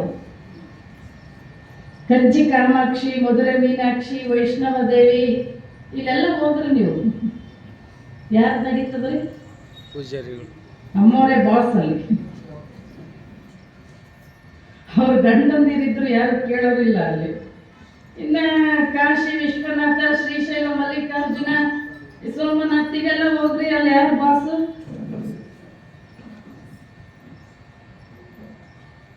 ಯಾರು ಮಾಡಿದ್ದನ್ನೆಲ್ಲ? ನಾವು ನಮಗೆ ಬೇಕಾದಂಗೆ ನಾವು ಮಾಡಿಕೊಂಡು ನಾವು ಜಗಳ ಆಡ್ತಾ ಇದ್ದೀವಿ ಅಷ್ಟೇ, ದೇವರು ಧರ್ಮದ ಹೆಸರಿನಲ್ಲಿ. ಆದರೆ ದೇವರು ಹೀಗೆ ಇದ್ದಾನೆ ಅಂತಿಲ್ಲ. ಅದಕ್ಕೆ ಅಕ್ಕ ಮಹಾದೇವಿ ಹೇಳಿದ್ಲು, ದೇವರಿಗೆ ಏನಿಲ್ಲ ಅಂದರೆ ರೂಪಿಲ್ಲದ, ಸಾವಿಲ್ಲದ, ಕೇಡಿಲ್ಲದ, ರೂಪಿಲ್ಲದ ಚೆಲುವಂಗ ಅವನೊಲಿದೆ. ಭವವಿಲ್ಲದ ಅಂದ್ರೆ ಡೇಟ್ ಆಫ್ ಬರ್ತ್ ಇಲ್ಲ ಅವನಿಗೆ. ಏನಿಲ್ಲ? ಡೇಟ್ ಆಫ್ ಬರ್ತ್ ಇಲ್ಲ. ಭವವಿಲ್ಲದ, ಭಯವಿಲ್ಲದ, ಅವನಿಗಿಂತ ದೊಡ್ಡದು ಯಾವುದಿಲ್ಲ, ಅವನಿಗೆ ಯಾರಿದ್ದನೋ ಭಯ ಇಲ್ಲ. ಭವವಿಲ್ಲದ, ಭಯವಿಲ್ಲದ, ನಿರ್ಭಯ ಚೆಲುವಂಗ ಅವನಿದೆ. ಕುಲ ಸೀಮೆ ಇಲ್ಲದ, ದೇವರಿಗಿಂತದೇ ಜಾತಿ ಅಂತಿಲ್ಲ. ಅವನು ಮಾದಾರ ಚೆನ್ನೈನೂ ಓದಿದ್ದಾನೆ, ದೋಹಾರ ಕಕ್ಕೈನೂ ಓದಿದ್ದಾನೆ, ಮಾದಿಗರಲ್ಲಿ ಹುಟ್ಟಿರೋ ಮಾರ್ಕಂಡೆಯನ್ನೂ ಓದಿದ್ದಾನೆ. ಸಪ್ತ ಋಷಿಗಳು, ಆಮೇಲೇನು 63 ಜನ ಪುರಾತನರು, 770 ಜನ ಅಮರಗಣಗಳು, ಮೇಲ್ಜಾತಿಯವರಿಗಿಂತ ಹೆಚ್ಚಾಗಿ ಕೆಳಜಾತಿಯವರಿಗೆ ಓದಿದನು ದೇವರು. ಮಾದಾರ ಚೆನ್ನಯ್ಯ ಗೊತ್ತಲ್ಲ ನೀವು? ಪ್ರತಿನಿತ್ಯ ಬಂದವನ ಜೊತೆ ಅಂಬಲಿ ಕುಡಿತಿದ್ದ ಅಂತ ನೀವು ಕತೆ ಕೇಳಿ. ಪ್ರತಿನಿತ್ಯ ಅಂಬಲಿ ಕುಡಿತಾ ಇದ್ದ. ಅಲ್ಲಿ ಕರಿಕಾಲ ಚೋಳ ಅಂತ ರಾಜ ಇದ್ದ, ಅವನು ಒಳ್ಳೆ ಶಿವಭಕ್ತ. ಅವನು ಪ್ರತಿನಿತ್ಯ ದೇವರಿಗೆ ಊಟ ಮಾಡಿಸ್ತಾ ಇದ್ದ, ಮೃಷ್ಟಾನ್ನ ಭೋಜನವನ್ನ ಮಾಡಿ. ಒಂದು ದಿನ ಅವನು ಮೃಷ್ಟಾನ್ನ ಭೋಜನವನ್ನು ದೇವರು ಸ್ವೀಕಾರ ಮಾಡಿರ್ಲಿಲ್ಲ. ಇದು ಯಾಕೆ ಅಂತ ಕೇಳಿ ಅವನು ಯಾಕೋ ಬಹುಶಃ ನನ್ನ ಭಕ್ತಿಯಲ್ಲಿ ಏನೋ ತೊಂದರೆ ಆಗಿದೆ, ಅದಕ್ಕೆ ನಾ ಇನ್ನು ಬದುಕಿರಬಾರ್ದು ಈ ಭೂಮಿ ಮೇಲೆ ಅಂತ ತನ್ನ ಕತ್ತಿಯನ್ನು ತಗೊಂಡು ಕತ್ತನ್ನು ಕಟ್ಕೊಳ್ಳಿಕ್ಕೆ ಹೋಗ್ತಾನೆ. ಆಗ ದೇವರು ಒಂದು ಆಕಾಶವಾಣಿ ಕೇಳಿ ಬರ್ತದೆ, ಇಲ್ಲ ನೀನು ಮಾಡಿರೋ ಭಕ್ತಿಯಲ್ಲಿ ಏನೂ ವ್ಯತ್ಯಾಸ ಆಗಿಲ್ಲ, ನಿನ್ನ ಕುದುರೆ ನಾಯಕ್ಕೆ ಹುಲ್ಲಿನ ಒಂದು ಕಾಯಕವನ್ನು ಮಾಡಿಕೊಂಡು ಬದುಕ್ತಕ್ಕಂಥ ಮಾದಾರ ಚೆನ್ನಯ್ಯ, ಅವನ ಮನೆ ಅಂಬಲಿ ಬಹಳ ರುಚಿ ಇತ್ತು, ಇವತ್ತು ಹೊಟ್ಟೆ ತುಂಬ ಕುಡಿದಿದ್ದೆ, ಹಾಗಾಗಿ ನಿನ್ನ ಪ್ರಸಾದಕ್ಕೆ ಹೊಟ್ಟೆ ಖಾಲಿ ಇರಲಿಲ್ಲ ಅಂತ ಹೇಳ್ದ. ಆಗ ಇವ ಮಾದಾರ ಚೆನ್ನಯ್ಯನ ಮನೆ ಹುಡ್ಕೊಂಡು ಬರ್ತಾನೆ ಕಾಲಕ್ಕೆ. ಇದ ಮಾದಾರ ಚೆನ್ನಯ್ಯನ ಮನೆ. ಬಂದು ಸಾಷ್ಟಾಂಗ ನಮಸ್ಕಾರ ಆಗ್ತಾರೆ ಮಾದಾರ ಚೆನ್ನಯ್ಯನಿಗೆ. ಮಾದಾರ ಚೆನ್ನಯ್ಯನಿಗೆ ದೇವರು ಒಂದು ಮಾತು ಕೇಳಿದಂತೆ, ನಿನಗೇನು ವರ ಬೇಕು ಅಂತ. ನಿಮ್ಮನ್ನ ಯಾರನ್ನಾರು ದೇವರು ನಿನಗೇನು ವರ ಬೇಕು ಅಂತ ಕೇಳಿದ್ರೆ ಏನು ಕೇಳ್ತೀರಿ ನೀವು? ಒಂದಿಷ್ಟು 1000 ಎಕರೆ ಜಮೀನಾರು ಕೊಡು ಅಂತ ಕೇಳ್ತೀರಿ, ಇಲ್ಲ ಒಂದು MLA MP ಸೀಟರ ಕೊಡು ಅಂತ ಕೇಳ್ತೀರಿ, ಇಲ್ಲ ಇಷ್ಟು ಬಂಗಾರನಾರ ಕೊಡು ಅಂತ ಕೇಳ್ತೀರಿ. ಮಾದಾರ ಚೆನ್ನಯ್ಯ ಏನು ಕೇಳಿದ್ದ ಗೊತ್ತಾ? ಪರಮಾತ್ಮ, ನೀನು ಪ್ರತಿನಿತ್ಯ ಬಂದು ನನ್ನ ಜೊತೆ ಊಟ ಮಾಡೋದು ಜಗತ್ತಿಗೆ ಗೊತ್ತಾಗಬಾರ್ದು ಅಂತ ಕೇಳಿದ್ದ. ಅದಕ್ಕೆ ಬಸವನು ಹೇಳಿದ್ದು, ಮಾಡಿದೆನೆಂಬುದು ಮನದಲ್ಲಿ ಒಳೆದರೆ ಏಡಿಸಿ ಕಾಡಿದ್ದ ಶಿವನ ಡಂಗುರ. ಮಾಡಿದೆ ನಿನ್ನದಿಗ ಲಿಂಗಕ್ಕೆ, ಮಾಡಿದೆ ನಿನ್ನದಿಗ ಜಂಗಮಕ್ಕೆ, ಮಾಡಿದೆನೆಂಬುದು ಮನದಲ್ಲಿಲ್ಲದಿದ್ದರೆ ಬೇಡಿದ್ದ ನೀವ ನಮ್ಮ ಕೂಡಲ ಸಂಗಮ ದೇವ. ನಾವು ಮಾಡೋದಿಷ್ಟು, ಕೇಳೋದು ದೇವ್ರನ್ನೆಷ್ಟು. ಆದ್ರೆ ಮಾದಾರ ಚೆನ್ನಯ್ಯ ಕೇಳಿದ್ದ, ಅವನಿಗೆ ಸಿಟ್ಟು ಬರ್ತದೆ ದೇವ್ರ ಮೇಲೆ. ಯಾವಾಗ ಕರಿಕಾಲ ಚೋಳ ಹುಡ್ಕೊಂಡು ಬರ್ತಾನೆ, ದೇವ್ರ ಮೇಲೆ ಸಿಟ್ಟು ಬರ್ತದೆ ಮಾದಾರ ಚೆನ್ನಯ್ಯ. ಅಂದ್ರೆ ನನ್ನ ಭಕ್ತಿಯನ್ನು ನಿನ್ನ ಜಗತ್ತಿಗೆ ತೋರಿಸ್ಕೊಟ್ಟೆ ಇರುತ್ತೆ. ಇವಾಗ ಬಂದು ಸಾಷ್ಟಾಂಗ ನಮಸ್ಕಾರ ಹಾಕಿದಾಗ ಮಾದಾರ ಚೆನ್ನಯ್ಯ ಕೇಳ್ತಾನೆ, ರಾಜ ನೀನ್ ಯಾರು, ನಾನು ಯಾರು? ನೀನ್ ಯಾವ ಜಾತಿ, ನಾನು ಯಾವ ಜಾತಿ? ನೀನು ನನ್ನ ಕಾಲಿಗೆ ನಮಸ್ಕಾರ ಮಾಡೋದ ಅಂತ ಕೇಳ್ದ. ಅದಕ್ಕೆ ಕರಿಕಾಲ ಚೋಳ ಹೇಳ್ದ, ದೇವ ನೊಡನುಂಡ ನಿನ್ನ ಜಾತಿಗೆ ಯಾವ ಜಾತಿ ಸಮ? ನಿನ್ನ ಕೆರಪಿಂಗಿಯನ್ನ ಶಿರಸರಿಯೇ ಅಂತ ಕೇಳ್ತಾನೆ. ನಿನ್ನ ಕಾಲ ಚಪ್ಪಲಿಗೆ ನನ್ನ ತಲೆ ಸರಿದೂಗುವುದಿಲ್ಲ. ಎಲ್ಲರಿಗೂ ಒಂದಿದ್ದಂತೆ ದೇವರು ಅಂದ್ರೆ ಒಂದು ರೀತಿ ಆಕಳ ಇದ್ದಂಗೆ. ಅದಕ್ಕೆ ಬಸವಣ್ಣವರು ಹೇಳೋದು, ಮೇಲಾಗಲೊಲ್ಲೆನು ಕೀಳಾಗಲಲ್ಲದೆ, ಕೀಳಿಂಗಲ್ಲದೆ ಹಯನ ಕರೆಗುವುದೇ. ನಾನೇನಾದ್ರು ಪ್ರಧಾನಮಂತ್ರಿ ಹೇಳ್ತಿದ್ದೀನಿ, ನಾನು ಮಿನಿಸ್ಟರ್ ಹೇಳ್ತಿದ್ದೀನಿ ಅಂತ ಆಕಳ ಬೆನ್ನ ಮೇಲೆ ಕುತ್ಕೊಂಡ್ರೆ ಹಾಲು ಕೊಡುತ್ತೆ? ಎಲ್ಲಿ ಕೂತ್ರೆ ಹಾಲು ಕೊಡುತ್ತೆ? ಕಾಲು ಕೆಳಗೆ ಕುತ್ಕೋಬೇಕು. ನೀ ಯಾರು ಹೇಳ್ತಿದ್ರ ನನಗೆ? ದೇವರು ಅಷ್ಟೇ. ನೀ ಮೇಲ್ಜಾತಿ ಕೆಳಜಾತಿ, ನೀನು ಶ್ರೀಮಂತ, ನೀ ಬಡವ, ಇವೆಲ್ಲ ನೋಡೋದಲ್ಲ. ಯಾರಲ್ಲಿ ಭಕ್ತಿ ಇದೆ, ಯಾರಲ್ಲಿ ಶ್ರದ್ಧೆ ಇದೆ, ಯಾರಲ್ಲಿ ನಂಬಿಕೆ ಇದೆ, ಯಾರಲ್ಲಿ ಶರಣಾಗತಿ ಇದೆ, ಇದು ಬಹಳ ಮುಖ್ಯನೇ ವಿನಃ ಬೇರೆ ಇನ್ಯಾವುದೂ ಆ ಪರಾತ್ಪರ ವಸ್ತುವಿಗೆ ಮುಖ್ಯ ಅಲ್ಲ. ಹಾಗಾಗಿ ದೇವರು ಇಂಥ ಜಾತಿಗೆ ಹೊಂದಿದ್ದಾನೆ ಅಂತ ಇತಿಹಾಸದಲ್ಲಿಲ್ಲ. ಯಾರಲ್ಲಿ ನಂಬಿಕೆ ಶರಣಾಗತಿ ಇದೆ ಎಲ್ಲರಿಗೂ ಹೊಂದಿದ, ಎಲ್ಲರಿಗೂ ಹೊಂದಿದ. ಅದಕ್ಕೆ ಅಕ್ಕ ಮಹಾದೇವಿ ಹೇಳಿದ್ಲು, ದೇವರಿಗೇನಿಲ್ಲ ಅಂದ್ರೆ ಕುಲ ಇಲ್ಲ. ದೇವರಿಗೇನಿಲ್ಲ? ಕುಲ ಇಲ್ಲ. ಮುಂದೆ ಸೀಮೆ ಇಲ್ಲ, ಕುಲ ಸೀಮೆ ಇಲ್ಲದ. ಇಂಥದೇ ಜಾಗ ಅಂತ ದೇವರಿಗಿಲ್ಲ. ನಿಮ್ಮ ಮನೆಯಲ್ಲಿ ಕಟ್ಕೊಂಡಿದ್ರೆ ಇಷ್ಟೇ ಇಷ್ಟು, ನಾ ಹೇಳಿದ್ನಲ್ಲ, ನಿಮಗೆ ಮಾತ್ರ ಬೆಡ್ರೂಮು, ಆ ರೂಮು, ಈ ರೂಮು ಭಾರಿ ಇರ್ತಾವ. ದೇವ್ರಿಗೆ ಎಷ್ಟಿರ್ತಾವ? ಅಷ್ಟರೊಳಗೆ ಇರ್ತಾವೇನೋ. ದೇವರ ಮನೆ ಇದು, ಈ ಜಗವೆಲ್ಲ ಬಾಡಿಗೆದಾರರು ನಾವುಗಳೆಲ್ಲ. ನೀವೇ ಅವನ ಮನೆಯಲ್ಲಿದ್ದಾಗ ನೀವೇನು ಕಟ್ತೀರ ಅವನಿಗೆ ಮನೆ? ನಿಮ್ಮಿಂದ ಅವನಿಗೆ ಮನೆ ಕಟ್ಟಕ್ಕೆ ಸಾಧ್ಯ ಐತೆ? ಅದಕ್ಕೆ ಅಕ್ಕ ಮಹಾದೇವಿ ಹೇಳ್ತಾಳೆ, ದೇವರಿಗೇನಿಲ್ಲ ಅಂದ್ರೆ ಕುಲ ಇಲ್ಲ, ಸೀಮೆ ಇಲ್ಲ, ಇಂಥದೇ ಜಾಗ ಅಂತಿಲ್ಲ. ಎಡೆ ಇಲ್ಲದ ಇಂಥದೇ ಜಾಗ ಅಂತಿಲ್ಲ. ಕಡೆ ಇಲ್ಲದ, ಅವನಿಗೆ ಮೊದಲು ಇಲ್ಲ, ಅದಕ್ಕೆ ಅವನಿಗೆ ಕಡೆನೂ ಇಲ್ಲ. ನೀವೇನು ಬೈಬಳ ಬೈತಿರಲ್ಲ, ದಿಕ್ಕೇಡಿ, ಪರದೇಶಿ, ಬೇವರ್ತಿ ಇಂಥ ಎಲ್ಲ ಶಬ್ದ ಬೈತೀವಿ. ಇದು ಯಾರ ಹೆಸರು ಗೊತ್ತೇನು ನಿಮಗೆ? ಯಾರ ಹೆಸರು? ದೇವರ ಹೆಸರು. ದಿಕ್ಕುಗಳಿಗೆ ಬಂಧಿತರಾಗಿರೋದು ನಾವು, ದಿಕ್ಕುಗಳಿಗೆ ಅತೀತನಾಗಿರೋನು ದೇವರು. ದಿಕ್ಕೇಡಿ ಅಂದ್ರೆ ಯಾರು? ದೇವರು. ಪರದೇಶಿ ಅಂದ್ರೆ ನಿಮಗೆಲ್ಲ ಬಂಧು ಬಳಗ ಇಲ್ಲದೆ ಇದ್ದವ್ರಿಗೆ ಪರದೇಶಿ ಅಂತ, ಹೌದಾ? ಅಂತ ಪರದೇಶಿ ಅಂದ್ರೆ ಯಾರು? ದೇವರು. ಏನಾದ್ರು ಬೈಬಳ ನೀವು ಬೈದರೆ ದೇವರಿಗೆ ಬೈದರೆ ಅನ್ಬೇಕು. ಕುಲ ಸೀಮೆ ಇಲ್ಲದ, ಎಡೆ ಇಲ್ಲದ, ಇಂಥದ್ದೇ ಜಾಗ ಅಂತಿಲ್ಲ. ಕಡೆ ಇಲ್ಲದ, ಎಡೆ ಇಲ್ಲದ, ಕಡೆ ಇಲ್ಲದ, ತೆರಗಿಲ್ಲದ, ಕುರುಗಿಲ್ಲದ. ಅಂದ್ರೆ ಅಲ್ಲಿ ತಗ್ಗು, ಅವಳಿಗೆ ತಗ್ಗು, ದಿನ ಇಂಥವೆಲ್ಲ ಏನು ಸಂಬಂಧ ಇಲ್ಲ. ಎಲ್ಲ ಕಡೆ ಇದ್ದಾನ. ಅಣುವಿನಲ್ಲೂ ಮಹತ್ತಿನಲ್ಲೂ ಎಡೆ ಇಲ್ಲದ, ಕಡೆ ಇಲ್ಲದ, ತೆರಗಿಲ್ಲದ, ಕುರುಗಿಲ್ಲದ ಚೆಲುವಂಗ ಅಲ್ಲಿ. ಈ ಚೆಲುವ ಚನ್ನಮಲ್ಲಿಕಾರ್ಜುನ ನೆನೆಗೆ ಚೆಲುವ ಗಂಡ, ಈ ಸಾವ ಕೆಡುವ ಗಂಡರನ್ನು ಇದು ಒಲೆ ಒಳಗಿಕ್ಕುತ್ತಾ ಇದೆ. ಆ ತಾಕತ್ತದು ಅಕ್ಕ ಮಹಾದೇವಿ ಅಂತವರಿಗೆ. ಗಂಡಸರನ್ನೆಲ್ಲ ಏನೊಂದು ಲೆಕ್ಕಗೆ ಅವ್ರನ್ನೊಂದು ರೀತಿ ಕಟ್ಟಿಗೆ ಒಲೆಗಿಕ್ಕರೆ ಹೆಣ್ಣ ಬೀಳ್ಬಿಟ್ಲೆ ಎಷ್ಟು ಸುಲಭವಾಗಿ. ಅಂತ ವೈರಾಗ್ಯ ಅದು ಅಕ್ಕನಿಗೆ ಸಾಧ್ಯ. ಮುಗಿಲ ಮರೆಯ ಬೊಂಬೆ ಇರುತ್ತೆ, ತೋರಿ ಆಡಬಹುದು, ಎರದ ಮುಳ್ಳಿನಂತೆ ಪರಗಂಡರೆನಗೊಬ್ಬ, ಸೋಂಕಲಮ್ಮೆ ಸುಳಿಯಲಮ್ಮೆ, ನಂಬಿ ನಚ್ಚಿ ಮಾತಾಡಲಮ್ಮೆ, ಸಂಬಂಧ ಇಲ್ಲ ನನಗೆ. ನನ್ನ ಗಂಡ ಯಾರು ಅಂದ್ರೆ ಹೀಗಿದ, ನಾನು ಇಕ್ಕೆ ಮುತ್ತೈದೆ, ಅವನು ಹುಟ್ಟು ಸಾವುಗಳೇ ಇಲ್ಲ. ಅವ ಸತ್ತ, ಈಕೆ ಮುತ್ತೈದೆ, ಈಕೆ ತೆಗಿಬೇಕು ಏನಿಲ್ಲ ಇಲ್ಲ.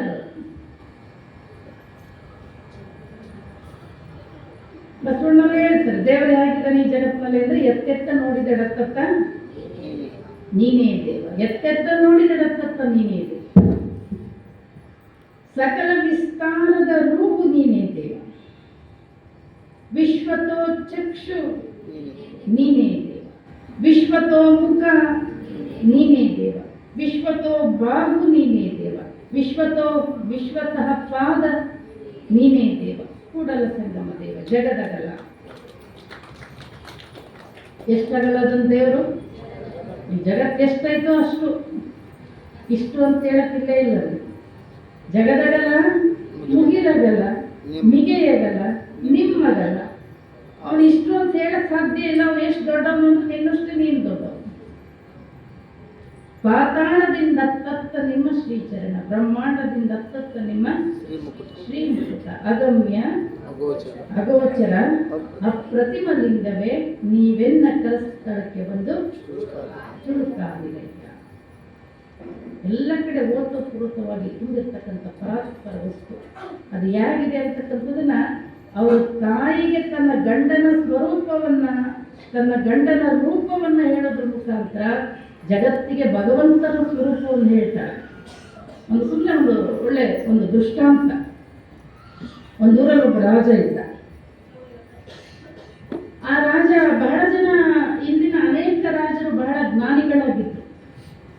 ನಾವೆಲ್ಲ ಈ ಜನಕ ಕೆಲವನ್ನೆಲ್ಲ ಕೇಳ್ತೀವಿ, ಎಷ್ಟು ಆತ್ಮಜ್ಞಾನಿಗಳಾಗಿದ್ರು ಅಂದ್ರೆ ಅವರು ಸಿಂಹಾಸನ ಸಂಪತ್ತು ಇದ್ದು ಇಲ್ಲದಾಗಿ ಬದುಕಿದ್ರು ಕೆಲವರೆಲ್ಲ. ಅಂತ ಒಬ್ಬ ಜ್ಞಾನಿ, ಒಬ್ಬ ರಾಜ, ಶಿವರಾಜ ಅಂತ. ಅವನಿಗೆ ಬಹಳ ವರ್ಷಗಳಿಂದ ಕೆಲವು ಪ್ರಶ್ನೆಗಳು ಕಾಡ್ತಿತ್ತು. ಅದಕ್ಕವ ಏನ್ ಮಾಡಿದ್ದ ಅಂದ್ರೆ ತನ್ನ ಇಡೀ ರಾಜ್ಯದ ತುಂಬಾ ಅಕ್ಕಪಕ್ಕ ದೊಡ್ಡ ದೊಡ್ಡ ಪಂಡಿತರೆಲ್ಲ ಎಲ್ಲೆಲ್ಲಿದ್ದಾರೆ, ಅನುಭಾವಿಗಳು, ಜ್ಞಾನಿಗಳು ಇದ್ದಾವೆ, ಎಲ್ಲ ಕಡೆ ಗೋಲೆಗಳನ್ನ ಕಳಿಸಿದ್ದ. ಇಂಥ ದಿನ ಇಂಥ ಒಂದು ಚರ್ಚೆ ಇದೆ, ನನ್ನ ಪ್ರಶ್ನೆಗೆ ಸರಿಯಾಗಿ ಯಾರು ಉತ್ತರ ಕೊಡ್ತಾರೆ ನಾನು ಅವರಿಗೆ 10,000 ರೂಪಾಯಿ ಬಹುಮಾನ ಕೊಡ್ತೀನಿ. ಎಲ್ಲ ಕಡೆಯಿಂದ ಪಂಡಿತರುಗಳು ಬಂದಿದ್ರು. ರಾಜ ಪ್ರಶ್ನೆ ಕೇಳಿದ. 1ನೇ ಪ್ರಶ್ನೆ, ದೇವರು ಎಲ್ಲಿದ್ದಾನೆ? 2ನೇ ಪ್ರಶ್ನೆ, ದೇವರು ಯಾವ ಕಡೆ ಮುಖ ಮಾಡಿಕೊಂಡಾನೆ? 3ನೇ ಪ್ರಶ್ನೆ, ದೇವರು ಏನೇನ್ ಮಾಡ್ತಾನೆ ಅಂತ ಕೇಳಿದ. ಬಹಳ ಜನ ಪಂಡಿತರುಗಳು ಎಲ್ಲರೂ ಒಬ್ರು ಮುಖ ಒಬ್ರು ನೋಡಕ್ ಶುರು ಮಾಡಿದ್ರು.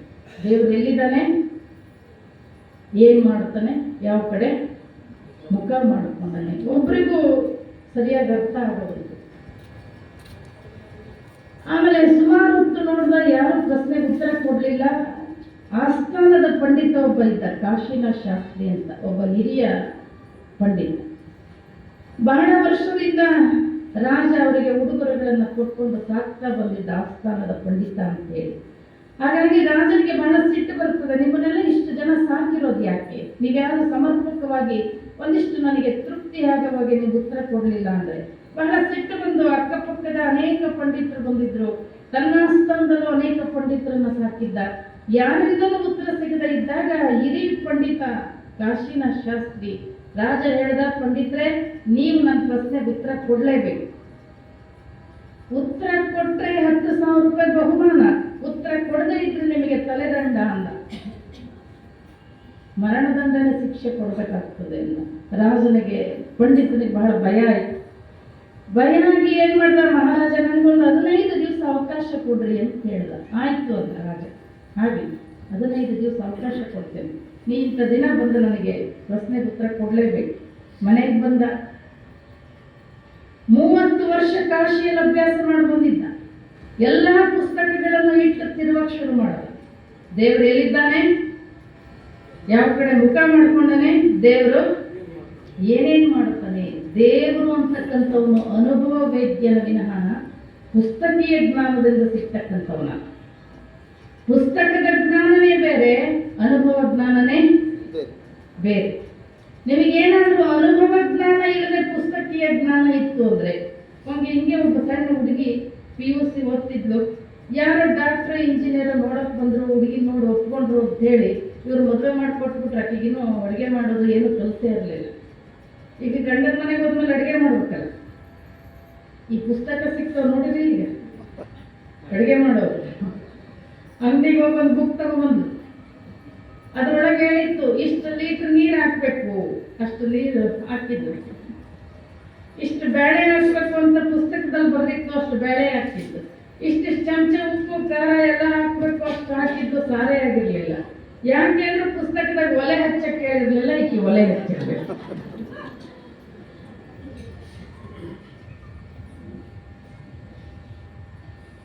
ಅನುಭವ ಜ್ಞಾನ ಇಲ್ಲದೆ ಪುಸ್ತಕೀಯ ಜ್ಞಾನ ಇತ್ತು ಅಂದ್ರೆ ಹಿಂಗಾಗ್ತದೆ.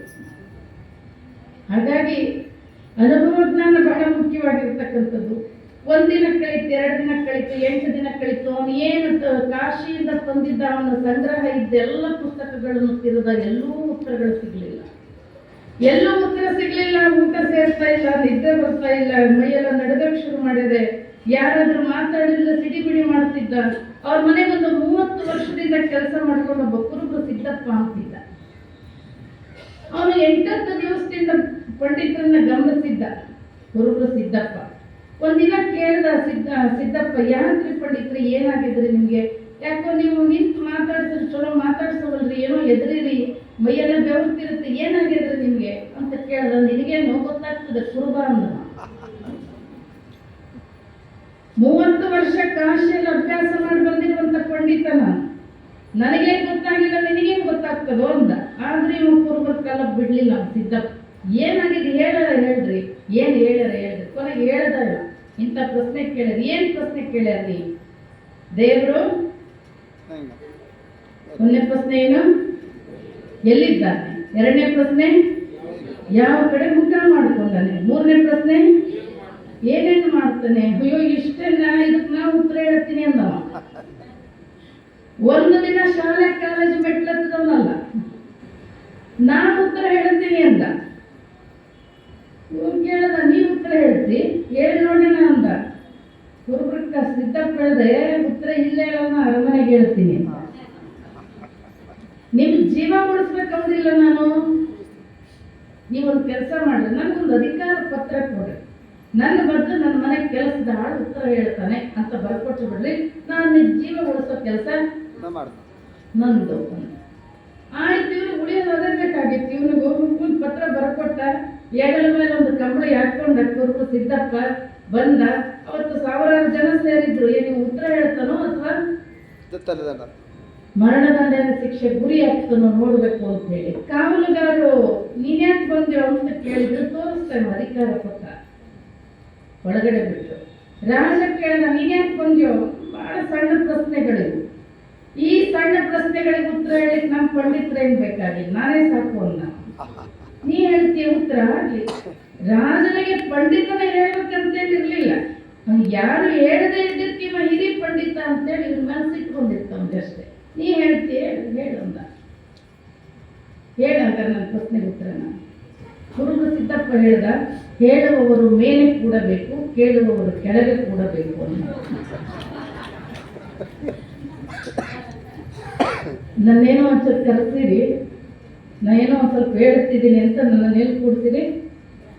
ಮೇಲೆ ಕೂಡ್ತೀರಿ. ನೀವು ಕೇಳ್ತಿದ್ದೀರಿ ಅಂತ ಕೇಳಕ್ ಕುಂತೀರಿ. ಸರಿ ಅನ್ಸುತ್ತ. ರಾಜ ಅವನು ಸ್ವಲ್ಪ ಅನುಭವಿ ಇದ್ದ, ಅವನೇನು ಅಧಿಕಾರ ಕಂಡುಕೊಂಡಿರ್ಲಿಲ್ಲ. ಸರಿ ಅಂದ. ಇವನನ್ನ ತಗೊಂಡೋಗಿ ಸಿಂಹಾಸನದ ಮೇಲೆ ಕೂಡಿಸ್ತಾ ಇವ ಬಂದು ಕೇಳಕ್ ಕುಂತ. ರಾಜ, ಈ ಕೇಳು ಮಹಾರಾಜ ನಿನ್ನ ಪ್ರಶ್ನೆನೆ, ದೇವರು ಎಲ್ಲಿದ್ದಾನೆ? ಒಂದು ಆಕಳ ತರಿಸ್ರಿ ಅಂದವ. ಒಂದು ಆಕಳ ತರಿಸಿದ್ರು. ಕುರುಬ ಸಿದ್ದಪ್ಪ ಕೇಳಿದ, ಈ ಆಕಳದಾಗ ಹಾಲೆಲ್ಲ ಐತಿ? ಎಲ್ಲಿರ್ತದ್ರಿ ಆಕಳ ಹಾಲು? ಕೆಚ್ಚಲಾಗಿರ್ತದ. ಪಕ್ಕ ಕೆಚ್ಚಲಾಗಿರ್ತದ. ಒಂದು ಚಾಕು ತಗೊಂಡು ಕೆಚ್ಚಲ ಕೊಯ್ರಿ, ಏನ್ ಬರ್ತದ? ಮತ್ತೆ ಎಲ್ಲಿತ್ತ ಹಾಲು? ಎಲ್ಲಿತ್ತು? ಅದು ರಕ್ತದ ಕಣ ಕಣದಲ್ಲೂ ಓತಪ್ರೋತವಾಗಿ ತುಂಬಿರ್ತದೆ, ಕೆಚ್ಚಲ ಮುಖಾಂತರ ಹೊರಗಡೆ ಬರ್ತದೆ. ಹಾಗೆ ಪರಾತ್ಪರ ವಸ್ತು ಎಳ್ಳು ಕೊನೆಯುಳು ಮುಳ್ಳು ಮನೆಯೋಳು ಕೊಳ್ಳು ಬಿಡದಂಗೆ ಹೊರಗೆ ಒಳಗ ತುಂಬಿ ತುಳುಕ್ತಾನೆ. ಹೇಳತ್ತಂಗಿ ಚಿಂತೆ ಅಕ್ಕ ಮಾಡುತ್ತಿ ಚಿನ್ಮಯನಿದ್ದಾನೆ. ಒಬ್ಬ ಜನಪದ ಕವಿ ಹೇಳ್ತಾಳೆ, ಹೊಳವಿನಲ್ಲೂ ಮಹತ್ತಿನಲ್ಲೂ ಎಲ್ಲ ಕಡೆ ಓತಪ್ರೋತವಾಗಿ ತುಂಬಿದ್ದಾನೆ.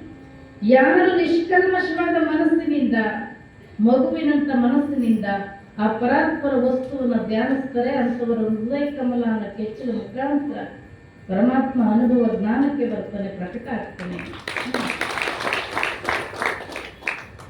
ಎರಡನೇ ಪ್ರಶ್ನೆ, ದೇವ್ರು ಯಾವ ಕಡೆ ಮುಖ ಮಾಡಿಕೊಂಡನೆ ಅಂದ. ಒಂದು ದೀಪ ತರ್ರಿ ಅಂದ ಕುರುಬ ಸಿದ್ದಪ್ಪ. ದೀಪ ತಂದ್ರು, ಹಚ್ಚಿರಿ ದೀಪ ಅಂದ. ಹಚ್ಚಿದ ದೀಪನ ರಾಜ. ಈ ಉರಿತಾ ಇರೋ ದೀಪದ ಮುಖ ಯಾವ ಕಡೆಗಿದೆ ಅಂದ. ಯಾವ ಕಡೆಗಿತ್ತು? ಎಲ್ಲ ಕಡೆಗೆ. ದೇವರು ಎಲ್ಲ ಕಡೆ ಇದ್ದಾನೆ. ಆ ದಿಕ್ಕು ಈ ದಿಕ್ಕು, ಆ ಕಡೆ ಈ ಕಡೆ ಹೋಗಿ ಕೇಳ್ತಾರೆ ಇವರು. ಒಬ್ಬನ ಯಾರೋ ಹೋಗಿ ಕೇಳ್ದ, ಒಬ್ಬ ಜ್ಯೋತಿಷಿನ, ನನಗೆ ಮೂಲವ್ಯಾಧಿ ಏನು ಮಾಡಿದ್ರು ವಾಸಿಯಾಗಿ ಹೋದ್ರಿ, ಏನು ಮಾಡ್ಬೇಕ್ರಿ? ಅವ ಜ್ಯೋತಿಷಿ ಕೇಳ್ದ, ನಿಮ್ಮ ಲೆಟ್ರಿನ್ ಮುಖ ಯಾವ ಕಡೆಗೆ ಐತಿ ಅಂತ ಕೇಳ್ದ.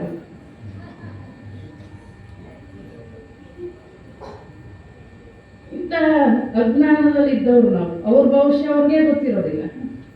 ಯಾರನ್ನ ಕೇಳಬೇಕು ಅವರನ್ನ ಕೇಳೋದಿಲ್ಲ. ಅದಕ್ಕೆ ಬಸವಣ್ಣ ಹೇಳೋದು, ನೀವು ಯಾವುದೇ ಕೆಲಸ ಕಾರ್ಯಗಳನ್ನು ಮಾಡಬೇಕಾದ್ರೆ ಪರಾತ್ಪರ ವಸ್ತುವನ್ನ ಕೇಳ್ರಿ. ರಾವಣನ ಜೊತೆ ಯುದ್ಧಕ್ಕೆ ಹೋಗ್ಬೇಕಾದ್ರೆ ರಾಮೇಶ್ವರದಲ್ಲಿ ಲಿಂಗ ಪ್ರತಿಷ್ಠಾಪನೆ ಮಾಡಿ ಪೂಜೆ ಮಾಡಿ ರಾವಣನ ಜೊತೆ ನನಗೆ ಜಯವನ್ನು ಕೊಡು ಪರಮಾತ್ಮ ಅಂತ ಕೇಳ್ಕೊಂಡು ಹೋಗ್ತಾರೆ. ಹಂಗಾರೆ ಅವನಕ್ಕಿಂತ ಯಾವುದೋ ವಸ್ತು ದೊಡ್ಡದಿತ್ತಲ್ಲ ಅವ್ನು ಪೂಜೆ ಮಾಡ್ಬೇಕಾರೆ. ಶ್ರೀಕೃಷ್ಣ ಸಂದೀಪಿನ ಲಿಂಗವನ್ನ ಕುರಿತು ಪೂಜೆ ಮಾಡುತ್ತಾನೆ. ಹಾಗಾದ್ರೆ ಅವನಕ್ಕಿಂತ ಯಾವುದೋ ದೊಡ್ಡ ವಸ್ತು ಇದೆ ಅಲ್ಲ, ಆ ಪರಾತ್ಪರ ವಸ್ತುವನ್ನ ನೀವು ಕೇಳ್ರಿ ಅಂದ್ರೆ ಮತ್ತೆ ಇವ್ರನ್ನ ಕೇಳ್ಕೊಂತ ಹೋಗ್ತಾರೆ. ಅವರವ್ರ ಹಣೆ ಬರೋವ್ರಿಗೆ ಗೊತ್ತಿರೋದಿಲ್ಲ. ಸುಪ್ರಭಾತ ಸಮಯದಲ್ಲಿ ಅರ್ಚಿಯಲ್ಲಿ ಲಿಂಗವನ್ನು ನೆನೆದರೆ ತಪ್ಪುವವು ಅಪಮೃತ್ಯು ಕಾಲ ಕರ್ಮ. ಎಲ್ಲ ಕಡೆ ಇದ್ದಾನೆ. ನೀವು ಮೊದಲು ಪರಮಾತ್ಮನನ್ನ ಕೇಳ್ರಿ. ನಾ ಇಂಥ ಕೆಲಸಕ್ಕೆ ಹೊರಟಿದ್ದೀನಿ, ಪರಮಾತ್ಮ ನನಗೆ ಯಶಸ್ಸನ್ನ ಕೊಡು ಅಂತ ಕೇಳ್ರಿ. ನಾನು ದೇವರನ್ನ ಕೇಳಿದ್ದೀನಿ, ಖಂಡಿತ ನನಗೆ ಯಶಸ್ಸನ್ನ ಕೊಡ್ತಾನೆ ಅಂತಕ್ಕಂಥ ನಂಬಿಕೆ ಇಟ್ಟು ನೀವು ಕೆಲಸಕ್ಕೆ ಹೋಗ್ರಿ, ಖಂಡಿತ ನಿಮ್ಮ ಕೆಲಸಗಳಾಗ್ತವೆ. ಆದ್ರೆ ಆ ನಂಬಿಕೆಯಲ್ಲಿ ದ್ವಂದ್ವ ಇರಬಾರ್ದು. ಯಾವಾಗ ಆಗುತ್ತೋ ಆಗಲ್ಲ. ಇವ್ರು ಪೂಜೆ ಮಾಡಿರ್ತಾರೆ, ಎಲ್ಲ ಮಾಡಿರ್ತಾರೆ. ಹೊರಗಡೆ ಹೊಂಟಾಗ ಸಣ್ಣ ಮಕ್ಕಳು ಗೊತ್ತಾಗೋದಿಲ್ಲ. ಪಾಪ ಬಂದು ಅಜ್ಜಿ ಎಲ್ಲಿಗೆ ಹೊಂಟಿ, ಅಜ್ಜಿ ಎಲ್ಲಿಗೆ ಹೋಗ್ತಿ? ತೊಂದರೆ ನಾವು ಒಳ್ಳೆ ಕೆಲಸ ಕೊಟ್ಟಿದ್ದೆ, ಎಲ್ಲಿಗೆ ಹೋಗ್ತೀಯ ಅಂತ ಕೇಳುತ್ತೆ. ಎಲ್ಲಿಗೆ ಹೋಗ್ತೀಯ ಅಂತ ಕೇಳಿದ್ರೆ ಅಪಶಕನ ಆಯ್ತು. ನಮ್ಮ ಭಾಗದಲ್ಲೆಲ್ಲ ಅಂತಾರೆ, ನಿಮ್ಮ ಕಡೆ ಅಂತಾರೆ ಇಲ್ಲಿ ಗೊತ್ತಿಲ್ಲ. ಹೋಗುವಾಗ ಎಲ್ಲಿಗೆ ಅಂತ ಕೇಳಿದ್ರೆ ಅಪಶಕನ ಆಯ್ತಂತೆ. ನೀವು ಹೋಗಿ ಬಸ್ ಹತ್ತುತ್ತೀರಿ, ಕಂಡಕ್ಟರ್ ಏನಂತ,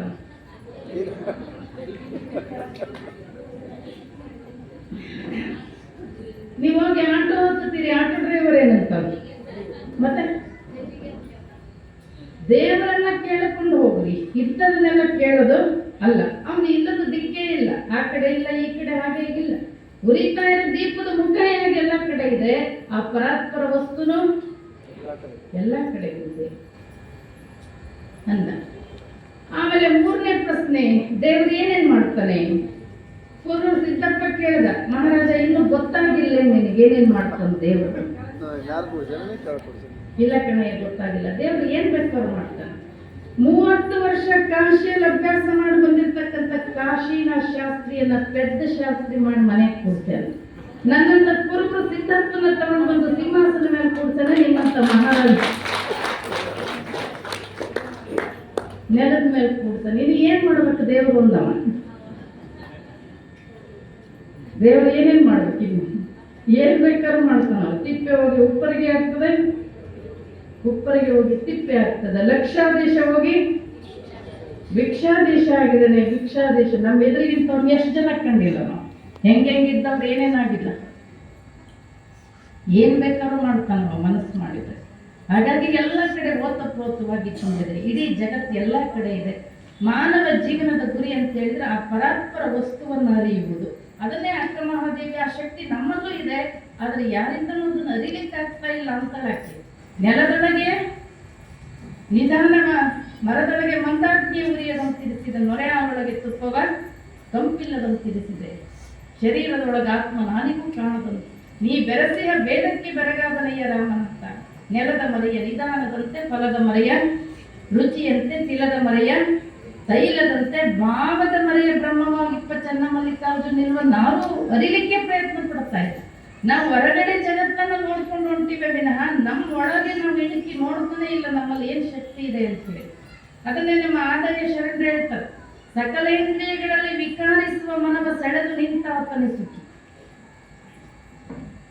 ಬಹಿರಂಗ ಇಚ್ಛೆಯಲ್ಲಿ ಕೀಳು ಮನಗೊಂಡು ನಡೆವಾಗ್ತಾನೆ ದುಃಖಿ. ಮನವು ಬಹಿರ್ಮುಖವಾಗಲು ಮಾಯಾ ಪ್ರಪಂಚಿ, ಮನವು ಅಂತರ್ಮುಖವಾಗಲು ಅವಿರಳ ಜ್ಞಾನಿ. ಮನವು ಮಹದಲ್ಲಿ ನಿಂತಿರಲಾತ ಮುಕ್ತನೆ, ಮನೋರ್ಲಯವಾದಡೆ ಸೌರಾಷ್ಟ್ರ ಸೋಮೇಶ್ವರ ಲಿಂಗದಲ್ಲಿ ಅವೇದ್ಯನು. ಅದನ್ನು ತಿಳ್ಕೊಳ್ತಕ್ಕಂಥದ್ದು ಮಾನವ ಜೀವನದಲ್ಲಿ. ಯಾಕೆ ಅಕ್ಕ ಮಹಾದೇವಿ ಅಂತವರು ಅನೇಕ ರಾಜರು, ಲಕ್ಷದ ಮೇಲೆ 96,000 ಗಣಗಳು, ಮನೆ ಮಠ ಸಿಂಹಾಸನ ಸಂಪತ್ತು ಎಲ್ಲವನ್ನು ಬಿಟ್ಟು ಕಲ್ಯಾಣವನ್ನು ಹುಡ್ಕೊಂಡು ಬಂದರು ಅಂತ ಹೇಳಿದ್ರೆ ಆ ಸತ್ಯದ ಅರಿವನ್ನ ಪಡ್ಕೊಳ್ಳಿ. ಹಾಗಾಗಿ ಅಕ್ಕ ಮಹಾದೇವಿ ಆ ಸತ್ಯದ ಅರಿವನ್ನ ಪಡ್ಕೊಳ್ಬೇಕು ಅನ್ನುವಂಥ ದೃಷ್ಟಿಯಿಂದನೇ ದಾರಿಯಲ್ಲಿ ಬರಬೇಕಾದ್ರೆ ಅನೇಕ ರೀತಿಯ ಸಮಸ್ಯೆಗಳನ್ನು ಎದುರಿಸ್ತಾ ರಾಜನನ್ನ ಧಿಕ್ಕರಿಸಿ ಕಲ್ಯಾಣಾಭಿಮುಖವಾಗಿ ಹೊರಟು ನಿಂತಿದ್ದಾಳೆ. ಬರುವಾಗ ಅನೇಕ ರೀತಿಯ ಸಮಸ್ಯೆಗಳನ್ನು ಎದುರಿಸ್ತಾಳೆ. ಮತ್ತು ಆಮೇಲೆ ಕಲ್ಯಾಣಕ್ಕೆ ಬಂದ ಮೇಲೆ ಅಷ್ಟು ಸುಲಭವಾಗಿ ಆಕೆಯನ್ನು ಒಳಗಡೆ ಸ್ವಾಗತ ಮಾಡ್ಕೊಳ್ಳೋದಿಲ್ಲ. ಮೊದಲು ಕಿನ್ನರಿ ಬೊಮ್ಮಯ್ಯ ಪರೀಕ್ಷೆ ಮಾಡ್ತಾನೆ, ಆಮೇಲೆ ಹಲ್ಲವ ಪ್ರಭುಗಳು ಪರೀಕ್ಷೆ ಮಾಡ್ತಾರೆ. ಅದನ್ನೆಲ್ಲ ಹೇಗೆ ಗೆಲ್ತಾಳೆ ಅಂತಕ್ಕಂಥದ್ದನ್ನು ಮುಂದೆ ನೋಡೋಣ ಅಂತ ಹೇಳ್ತಾ ನನ್ನ ಮಾತನ್ನು ಮುಗಿಸ್ತೇನೆ.